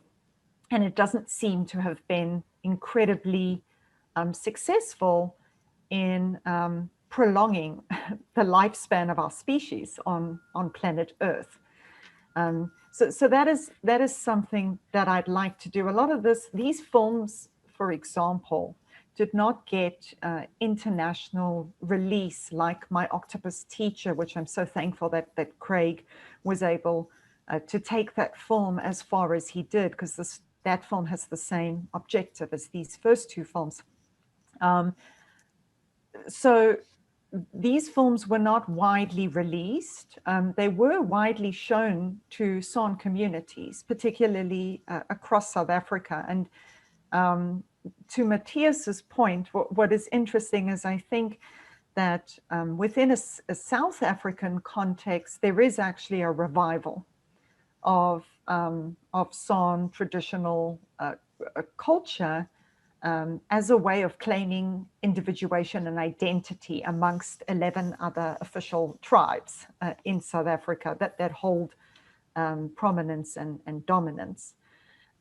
So one of the limited exceptions of where the principles of Son Bushmen hunting is actually being practiced is on land given back to the Kumani San in Southern Africa, where they are actually facilitating a tourist venture where traditional hunters, which are mostly often white males of settler descent, can come and learn from them about an interconnected way of hunting and connecting to the environment.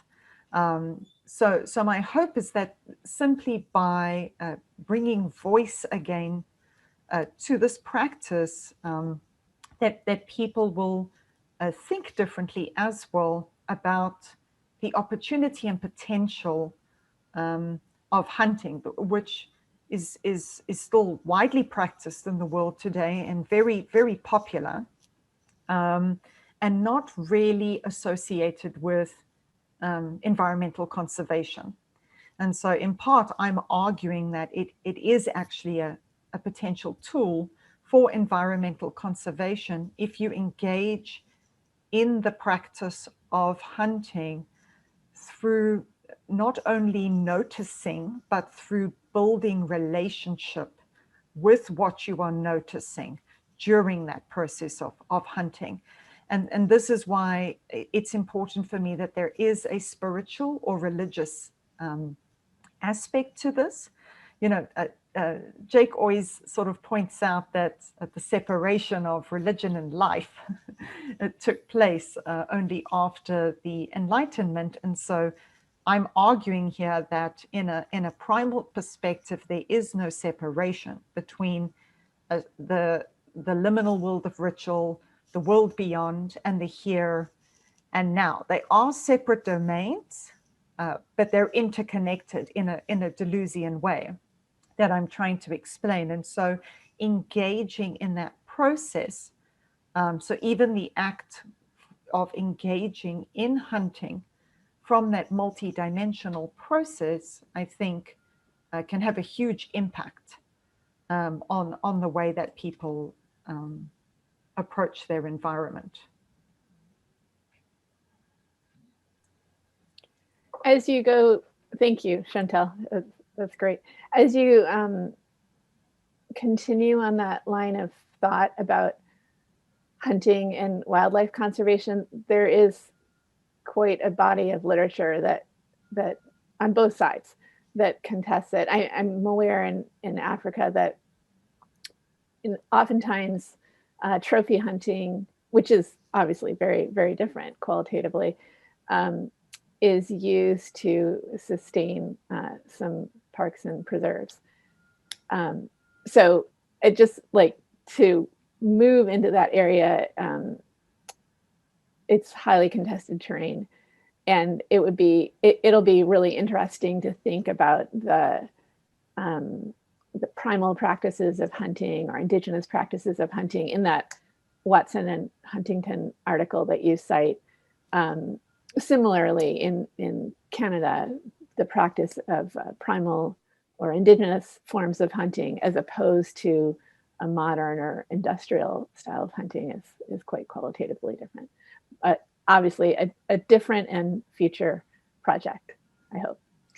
So I would like to turn it over to Jake, because I realize that we're getting near the end of our time. Thanks, Elizabeth. I have congratulations, Chantal, on getting to this point. It's been such a marvelous experience working with you on your dissertation and working with this committee on your dissertation. I echo everything that the other two committee members have already said, both about your presentation this morning and about the work you've done, which is enormously ambitious in its integration of so many disciplinary voices, but also in its integration of different people groups of different geographical regions, your effort to sort of deprovincialize a dominant North Atlantic academic voice, and to allow your engagement with the Son to effect an act of a reflexive act in which your own identity and voice and perspective are put into a certain sort of jeopardy and a certain kind of transformation. I think that's really methodologically exciting and promising. So I just wanted to point that out and to commend that. And my question comes also sort of in the wake of that. I'm condensing a number of different questions here because we're late on time, and so I'm going to try to put my whole sort of all the various questions I could ask you into one. And I think it would be this: implicit within your challenge to received Western ontologies is a moral and a spiritual claim, namely that a widening ontology might assist modern people in moving towards a wider, more robust moral universe, including both peoples that we haven't included within our moral and political universe on equal footing previously, and other species, other members of the Earth community. And I guess my question has to do with how much we can actually expect ontology to do that. So like, I guess what I'm trying to say is if shifting the metaphysical discussion, if shifting our metaphysical priors is just the running of a sort of new, running an updated software or whatever, right? This is not language I like, but I'm trying to present it in the sort of baldest possible way.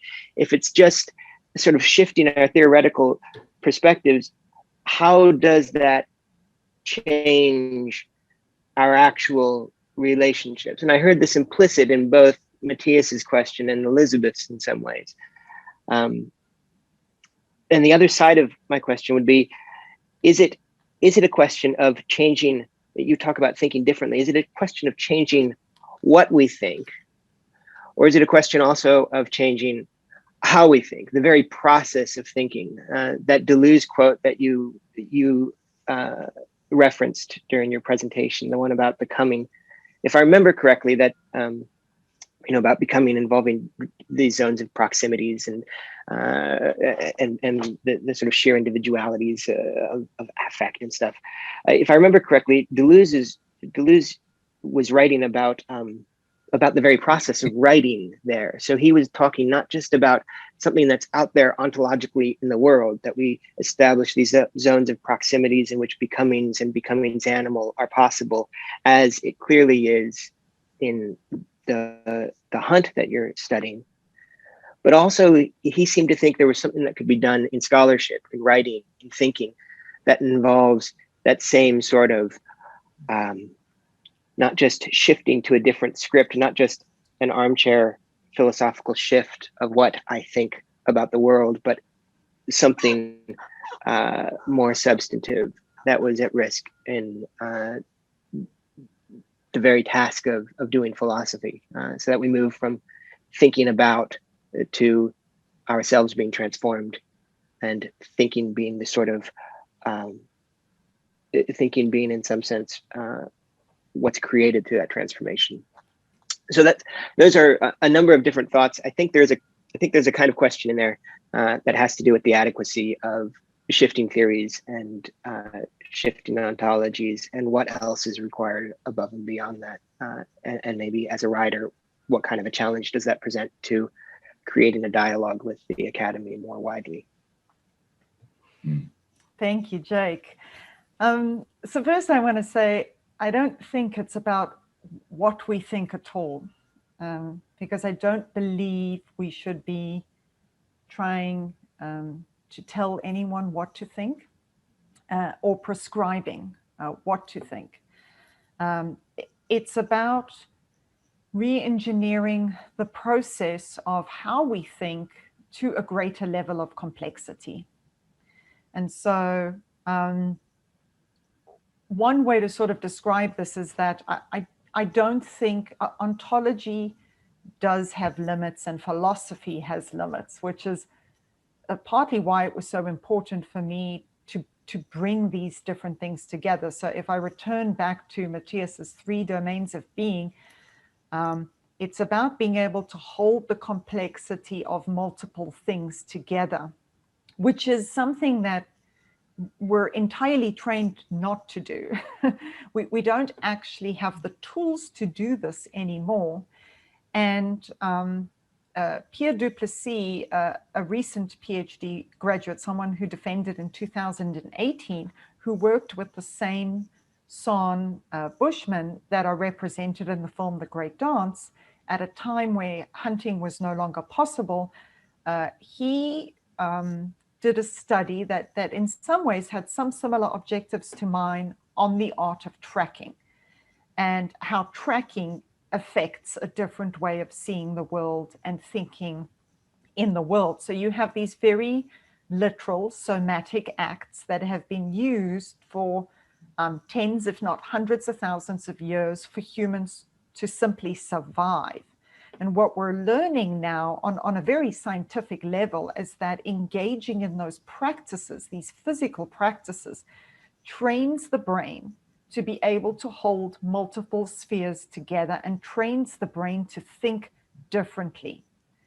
And so from my perspective, this is the objective. We still have this like literal challenge of how do we do this, living the lives that we live without engaging in pseudo inappropriate practices of appropriation, you know, so all getting on safari now and taking a 1-week course from who knows by who, that's not necessarily achieving that goal, which is then why we come back to it also being a philosophical problem at the same time. I think that you know, Thomas Berry and Brian Swim grappled with this problem a lot in their understanding that we need a new cosmology, that we need a new story, because what was really important for me when I looked at this work is that, and as Matthias has pointed out too in his work, is that the Son have been praised for being the most effective survivors over long periods of time in very difficult and harsh environments. But our belief is that that's not the only thing that helped them to survive. It was their engagement with cosmology. It was their embrace of mythology. So their embrace, like I said, of the irrational, of the unexplainable, of the unseeable, that reinforced their ability to practically function effectively in the world. So I would really say that, you know, for me, ontology goes nowhere in some ways without mythology and without cosmology. And so the more I read from the Son, it's their mythology that is constantly reinforcing their ways of being in the world. And even despite the challenges that Matthias has stated, we had this interesting discussion about the words that Nati says at the beginning of the film, where he says stories are like the wind. And Matthias says, well, this is the words of Cabo, who was a cum informant. You know, in the 19th century, these words were written down in the Bleak and Lloyd archives more than 100 years ago. And I am convinced, because I even spoke to Craig about this, not he himself does not know that those are Cabo's words. That these words weave their way through mythology and common understandings of cosmology into the narratives that Son, you know, continue to tell themselves. So we do think it's about building complexity. And lastly, what I'd like to say is that really only now, I mean, like in the last 2 decades, we're beginning to learn scientifically that our understanding of our ontology is in some ways entirely flawed.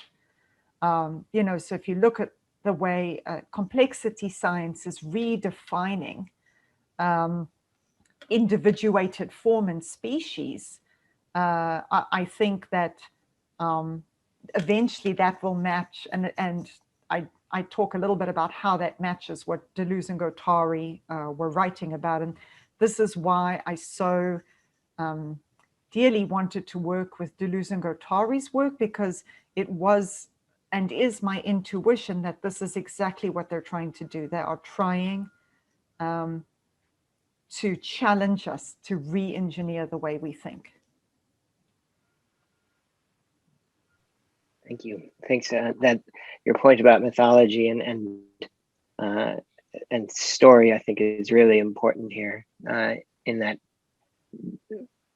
as mythopoetic and storied beings, we imagine ourselves not just hearing or the receivers of stories, but also carrying them on. So there's a kind of dramatic and participatory task always involved in orienting ourselves to a story, which is wonderful.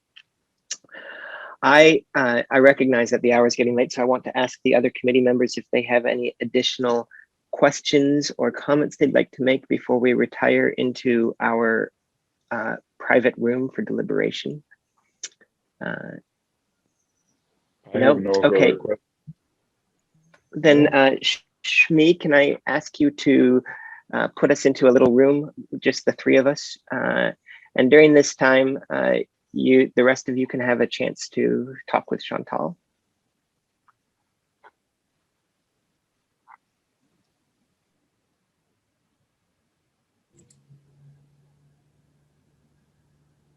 And Matthias, you should see a pop-up, little window pop-up that invites you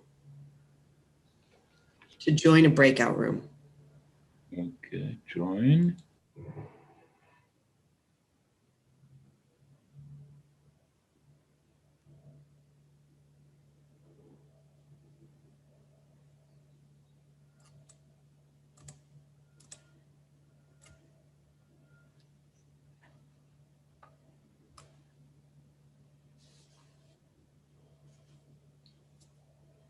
Success. Yay, Yes, congratulations, Chantal. Congratulations. Hi, Talia. Woohoo!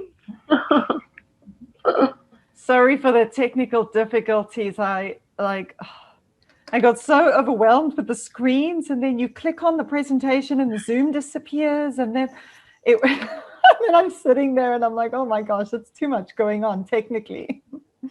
Oh, that, I don't know, may I speak? I just started speaking, so you guys, okay. I wanted to, well, first congratulate you. Thank you, my dear. Wonderful, wonderful. Thank you for being here. Absolutely, absolutely. Read the acknowledgement in my dissertation. You're in there. I thank you from the bottom of my heart for all your help during that time for me. So I had to show solidarity, of course, and because you're a lovely, incredible human being, and you deserve support all the way through.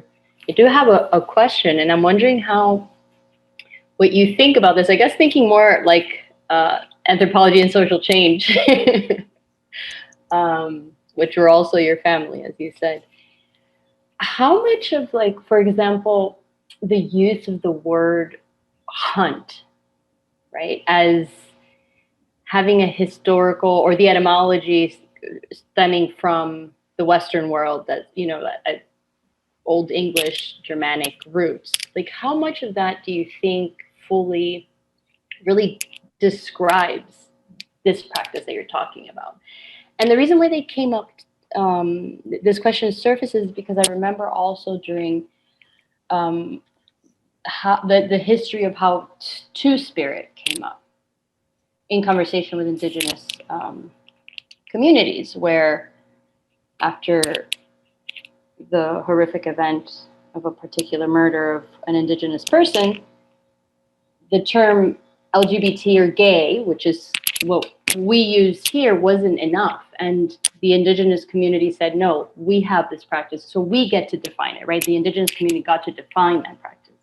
And so I was thinking about that and thinking about this and your work and how important it is. And I'm wondering how much the Western term hunt limits the work. And number two, if being in direct conversation with them, I guess this would be like the ethnographic piece. Like if there's actually a truer word, you know, to use to describe the practice. Does that make sense? Yeah, no, that does make sense. And I haven't come across a truer word for the simple word hunt, because what you're pointing to is there are multiple forms of hunting even within San society, and they view hunting in many different ways. So there's a scene in this film, there's three hunters, you know, that are sort of traveling together. They spend most of their days together, they track. One is a bow hunter, and only one is the runner. So way back when, a chasing hunt was a rite of passage that you had to achieve as a puberty rite, as a male, in order to sort of, before you can, you know, become someone who can be wed, or before you can become an official hunter for the community. And the reason for that is because there's a lot of ritual, a lot of taboos, a lot of do's and don'ts and rules around the chasing hunt, which I, you know, didn't have time to go into. And that governs the attitude of the hunter. It governs a sort of enforcing humility upon the hunter. So, for example, the bow and the arrow that the hunter uses are not his own. This belongs to an elderly woman or a small child in the community. The meat does not belong to him when he comes back. When he returns, the women make jokes at him and tell him what a fool he was and that he didn't do anything. So there's all these customs to institute a certain way of relating to that hunting. On the flip side, there's simple bow and arrow hunting, or simple spearing of small animals as a practical form of, you know, we need to just continue to feed ourselves with basic amounts of meat.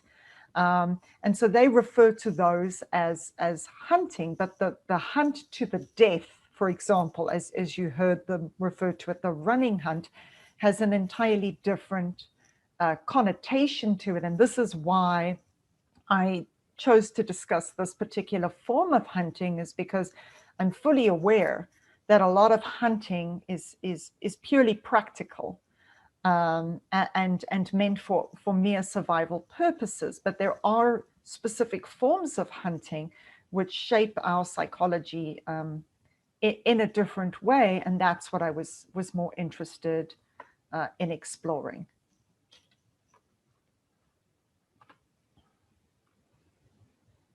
I see Shmi says, I don't know if Shmi says that the committee is rejoining, or yes.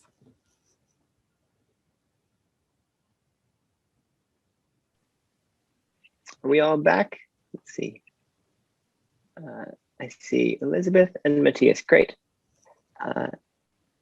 Well, sorry to interrupt things, everybody, but we had a nice little deliberation back there, and it wasn't a very difficult decision for us. We we're all in accord that Chantal deserves to be passed without revisions. This is a fantastic dissertation, and you performed just wonderfully today, Chantal, with grace and poise and knowledge and about really important matters. And you've conducted a really important work of research and writing that we're eager to see where it goes in the future. So with that said, let me be the first to congratulate you and say welcome to the community of scholars, Dr. Forbes. Thank you so much. Thank you. Congratulations. So yes, everybody, we all have the chance to congratulate Chantal at this point. And Jake, I'd really like to thank yourself and Elizabeth and Matthias for all the time and dedication that you gave to this dissertation and this work, and for your openness to allowing me to take on this challenge. And I was in part able to do this because of your own broad understanding of philosophy and even your own understanding of anthropology. So thank you for that. And I'd also just particularly like to thank Matthias for the large amount of time that he afforded me to mentor me in the field of San Bushmen anthropological studies. He was very patient with me and afforded me many hours of discussion and many readings of my various iterations of the dissertation. So thank you. And to my chair, Elizabeth, for guiding me throughout this process and for really spearheading this department that I know will continue to grow in the future. Thank you, Chantal. It's been a privilege. I know we've all enjoyed it deeply and have learned a tremendous amount along the way. At least I have. So proud, Chantal, that our fourth doctorate in ecology, spirituality, and religion focuses on Africa and focuses on primal and indigenous people. It's such an important contribution that you've made to the field of religion and ecology, and particularly to our ecology, spirituality, and religion program, showing where our priorities are and that we are actively working to decenter the white Eurocentric perspective. I was speaking with Jake yesterday, and we were talking about how important beginnings are. And I think it's just profoundly important that, within the first 5 doctoral graduates of this program, we have focused on the continent of Africa. And it's just like so important to global future, truly. So thank you.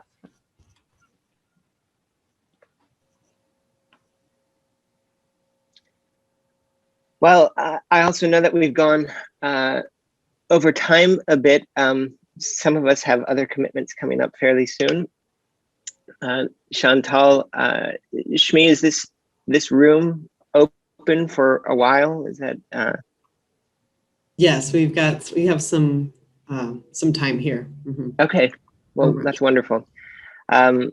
So Chantal and all those who are in attendance, you're welcome to stay here and continue the discussion. And some of us will have to leave pretty shortly, but I know we might have, because of the brevity of our deliberation, those of you who were talking with Chantal while we were away might have gotten cut off by our sudden return. But I will have to.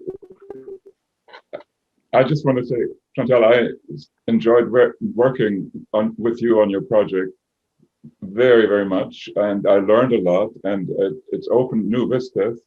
I'm already exploring new ideas for new projects, thanks to what you led me to, through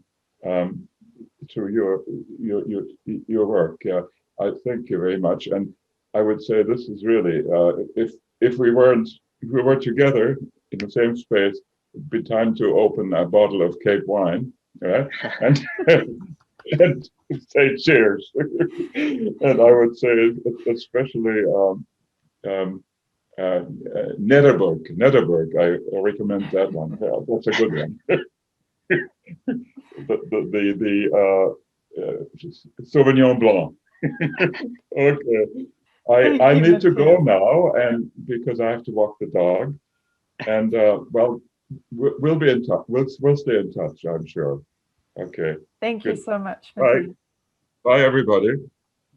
Bye, Matthias. Bye. I think Elizabeth and I are going to be signing off too as well, Chantal, but congratulations. I wish we were there. We were all together in one place to celebrate, just as Matthias suggested, and I hope that we'll have a chance at some point to do so. Yes, thank you, Jake. Thank you. Congratulations. Congratulations, Dr. Forbes. I have to sign off, but just thrilled for your success. Thank you. Yeah, Bye. absolutely. Thank you, Great Jake. job today. Thanks, Elizabeth. Great. Yeah. I'm going to go to congratulations, Dr. Forbes. Bye, Talia. Thank you so much. Thank you, friend, colleague, and we'll be in touch, hopefully, and celebrate. Ciao. Hi, Kim. Hi, Chantal. Congratulations, Dr. Forbes. Thank you. Thank you so much for coming today. That's like, I forgot to thank all the people I was supposed to thank. And it's like, I wanted to mention that my program coordinator, now professor, was here. So yeah. No, I was happy to not be mentioned, to forefront all the other important people who have helped you so much. It was so exciting to hear your work, because I feel like I've gotten little pieces here and there. So just to get a whole overview was just such a pleasure. It was really great. I really appreciate it. I have questions. I have to go. I'm not sure what anybody else is. Well, if you would like to ask a question because you have to go, please go ahead. I wanted you to be able to ask a question. Okay. Well, one's just a clarification question, and I think you might have covered it in your talk, but I just want to clarify. So is the run hunt, the one that you focused on, that's categorically different from like hunting small animals for survival? Would this be categorized, and this is kind of like a Western concept, but would it be more of like a rite of passage? Yeah, definitely. First, the only reason you engage in such a hunt is to hunt a really large animal. So this is most of the time a large antelope. And this is a very dangerous and difficult hunt. So it's not something that's practiced every week or every month. So it's practiced. But however, when you do hunt in this manner and you do catch a really large kudu or eland, for example, you can feed an entire band of people for more than 2 months. So there's these different layers of significance that are brought to this type of hunting. Not all hunters can practice this hunt. So in other words, even though traditionally all hunters had to undertake such a hunt as a rite of passage to become a man, they would then take on the form of hunting that suited them best. So Elizabeth Marshall Thomas talks about, the hunter that has a limp, for example, is not going to be the running hunter. Or so there's different forms of identity that hunters can take on to serve different needs within the community. And so, and as I was sort of saying to Talia, because this is the most prized and most skilled form of hunting, there's a lot of emphasis put on putting the hunter down, so to speak. So in order to ensure that the hunter doesn't see himself as higher within what is really traditionally a very egalitarian society. Well, that was a good end of the, yeah, because as you're guiding into the like masculine rite of passage, you led me in that more questions, and then you answered to kind of tie it back that doesn't necessarily mean that you're intrinsically better, which I think in the West, that's where it goes, right? Which creates that sort of patriarchal hierarchy. So it is almost like the trickster part, like the jokes and the kind of keeping the humility there is also part of the ritual, which is ties to the relational ontology then, right? Yeah, and what I mentioned in my dissertation, which is important to mention, and Megan Beasley mentions this a lot, she focused a lot on the practices of the women, is that all women know how to track too. So women are the ones spending the majority of the day out in the field gathering. They actually collect 80% of the food for the community.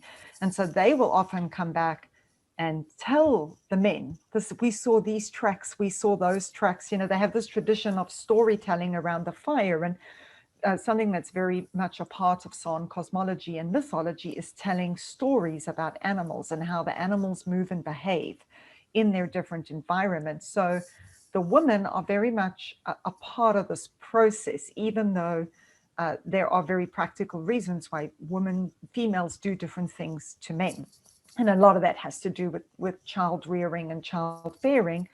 But yeah, it's not like, so the male as hunter should also not be privileged from a gender perspective, because it's the smaller portion of food. Meat is still the smaller portion of food in those hunting communities than all the roots and the berries and the stems that the women bring back every day.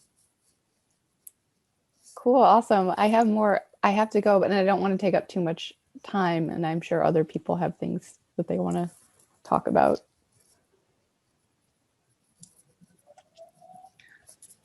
Congratulations, Dr. Forbes.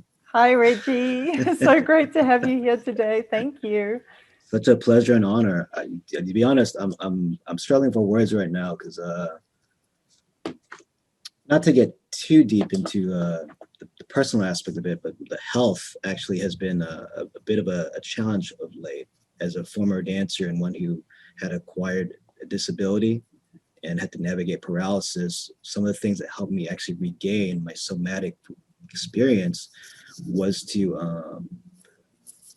how do I say this? Yeah, just deepen into some of the things that you explored in your dissertation. You know, literally tangible, like real-time reclamation of this fractured, colonized body is very much.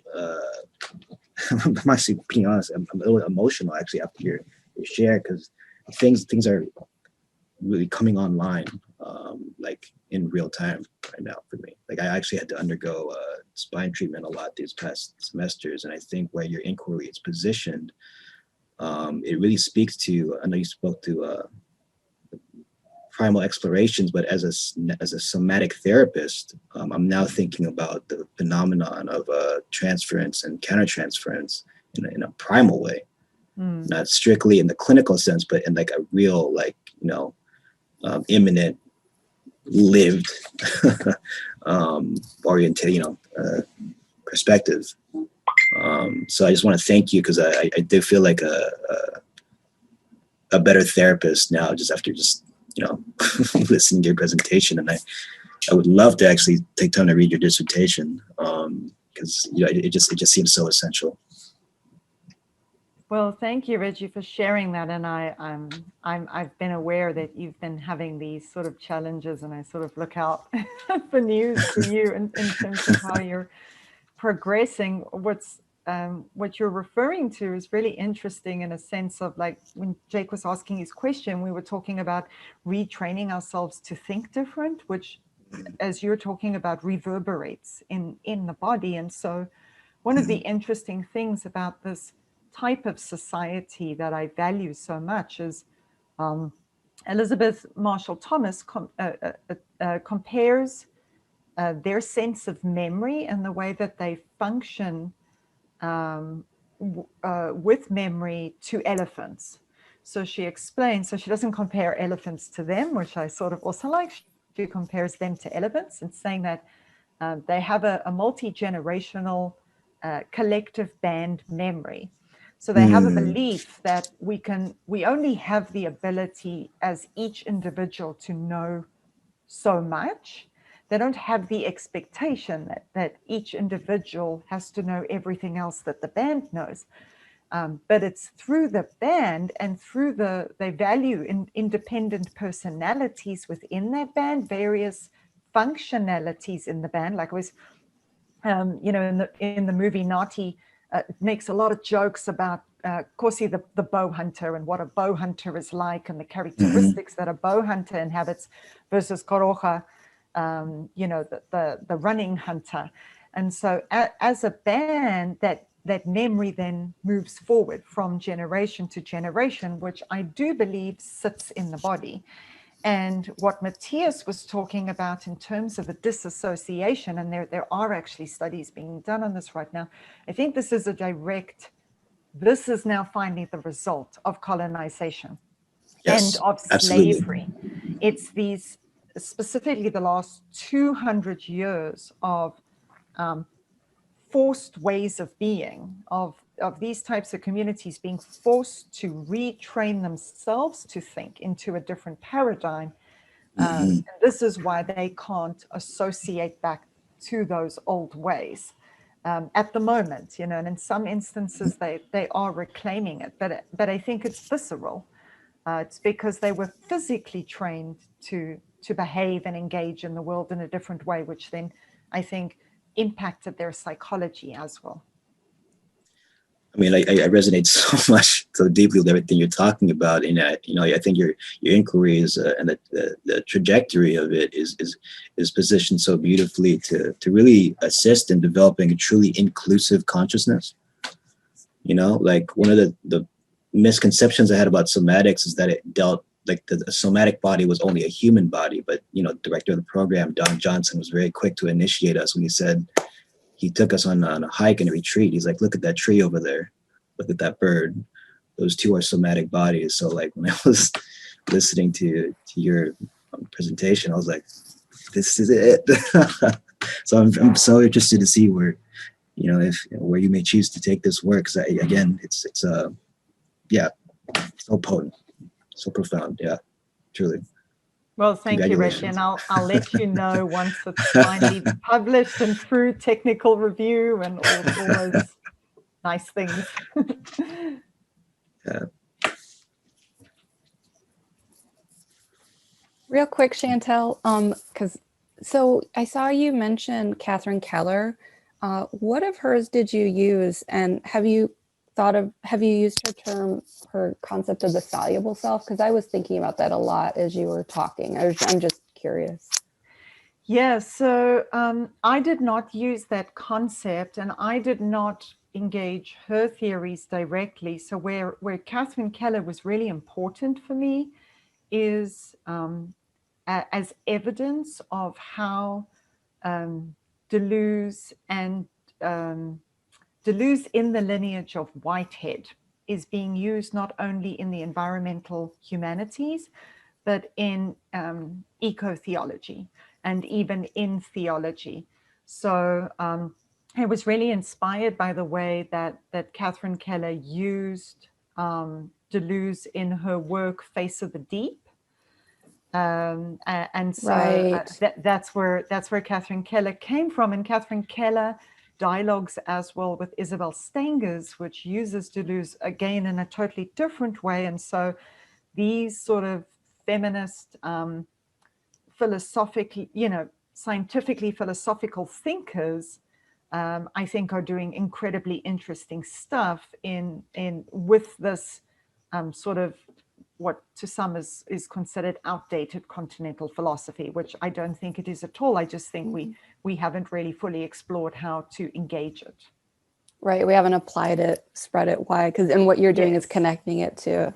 And I sort of, at the very end of my dissertation, by the way, when I was making edits, and like my last edits, I actually came across a lot more discussion where scholars were looking at Derrida and Deleuze. and comparing their ideas on ontology. And so I thought of you with that because I hadn't encountered it throughout my research. And right at the end, when Jake and Elizabeth were challenging me to go deeper on certain issues, I sort of encountered that. Cool. Yeah. And I was thinking about him because you mentioned Haraway, and Derrida has this concept of the logic of sacrifice, and how in patriarchal hierarchical societies or non-relational ontologies, that's how we treat, human or non-human others. And so it's very oppositional to the relational ontology. Mm-hmm. Yeah. Okay. Thank you. I'm so excited. I could keep talking and I'm going to get off. So thank you. It's good to see everybody. Thank you, Kim. Congratulations. You so much. Bye. I have to get going as well, but congratulations once again. Thank you, Reggie. And we will chat more on these subjects. Absolutely. Looking forward to it. Enjoy yourself. Congrats again. Thank you. And thank you, Shmi, for all the space you've held and for facilitating today. I really pleasure. Appreciate it. My pleasure. It's very meaningful for me to be present at your oral defense and to have been witness to your work unfolding, over these past couple of years. You've been so integral to my experience at CIIS, but full stop. And then how it's very exciting and fulfilling where our interests overlap and the things in me that come alive in conversation with you and in conversation with this body of work. I love hearing all of the conversation kind of expand after your really rich presentation, because it's just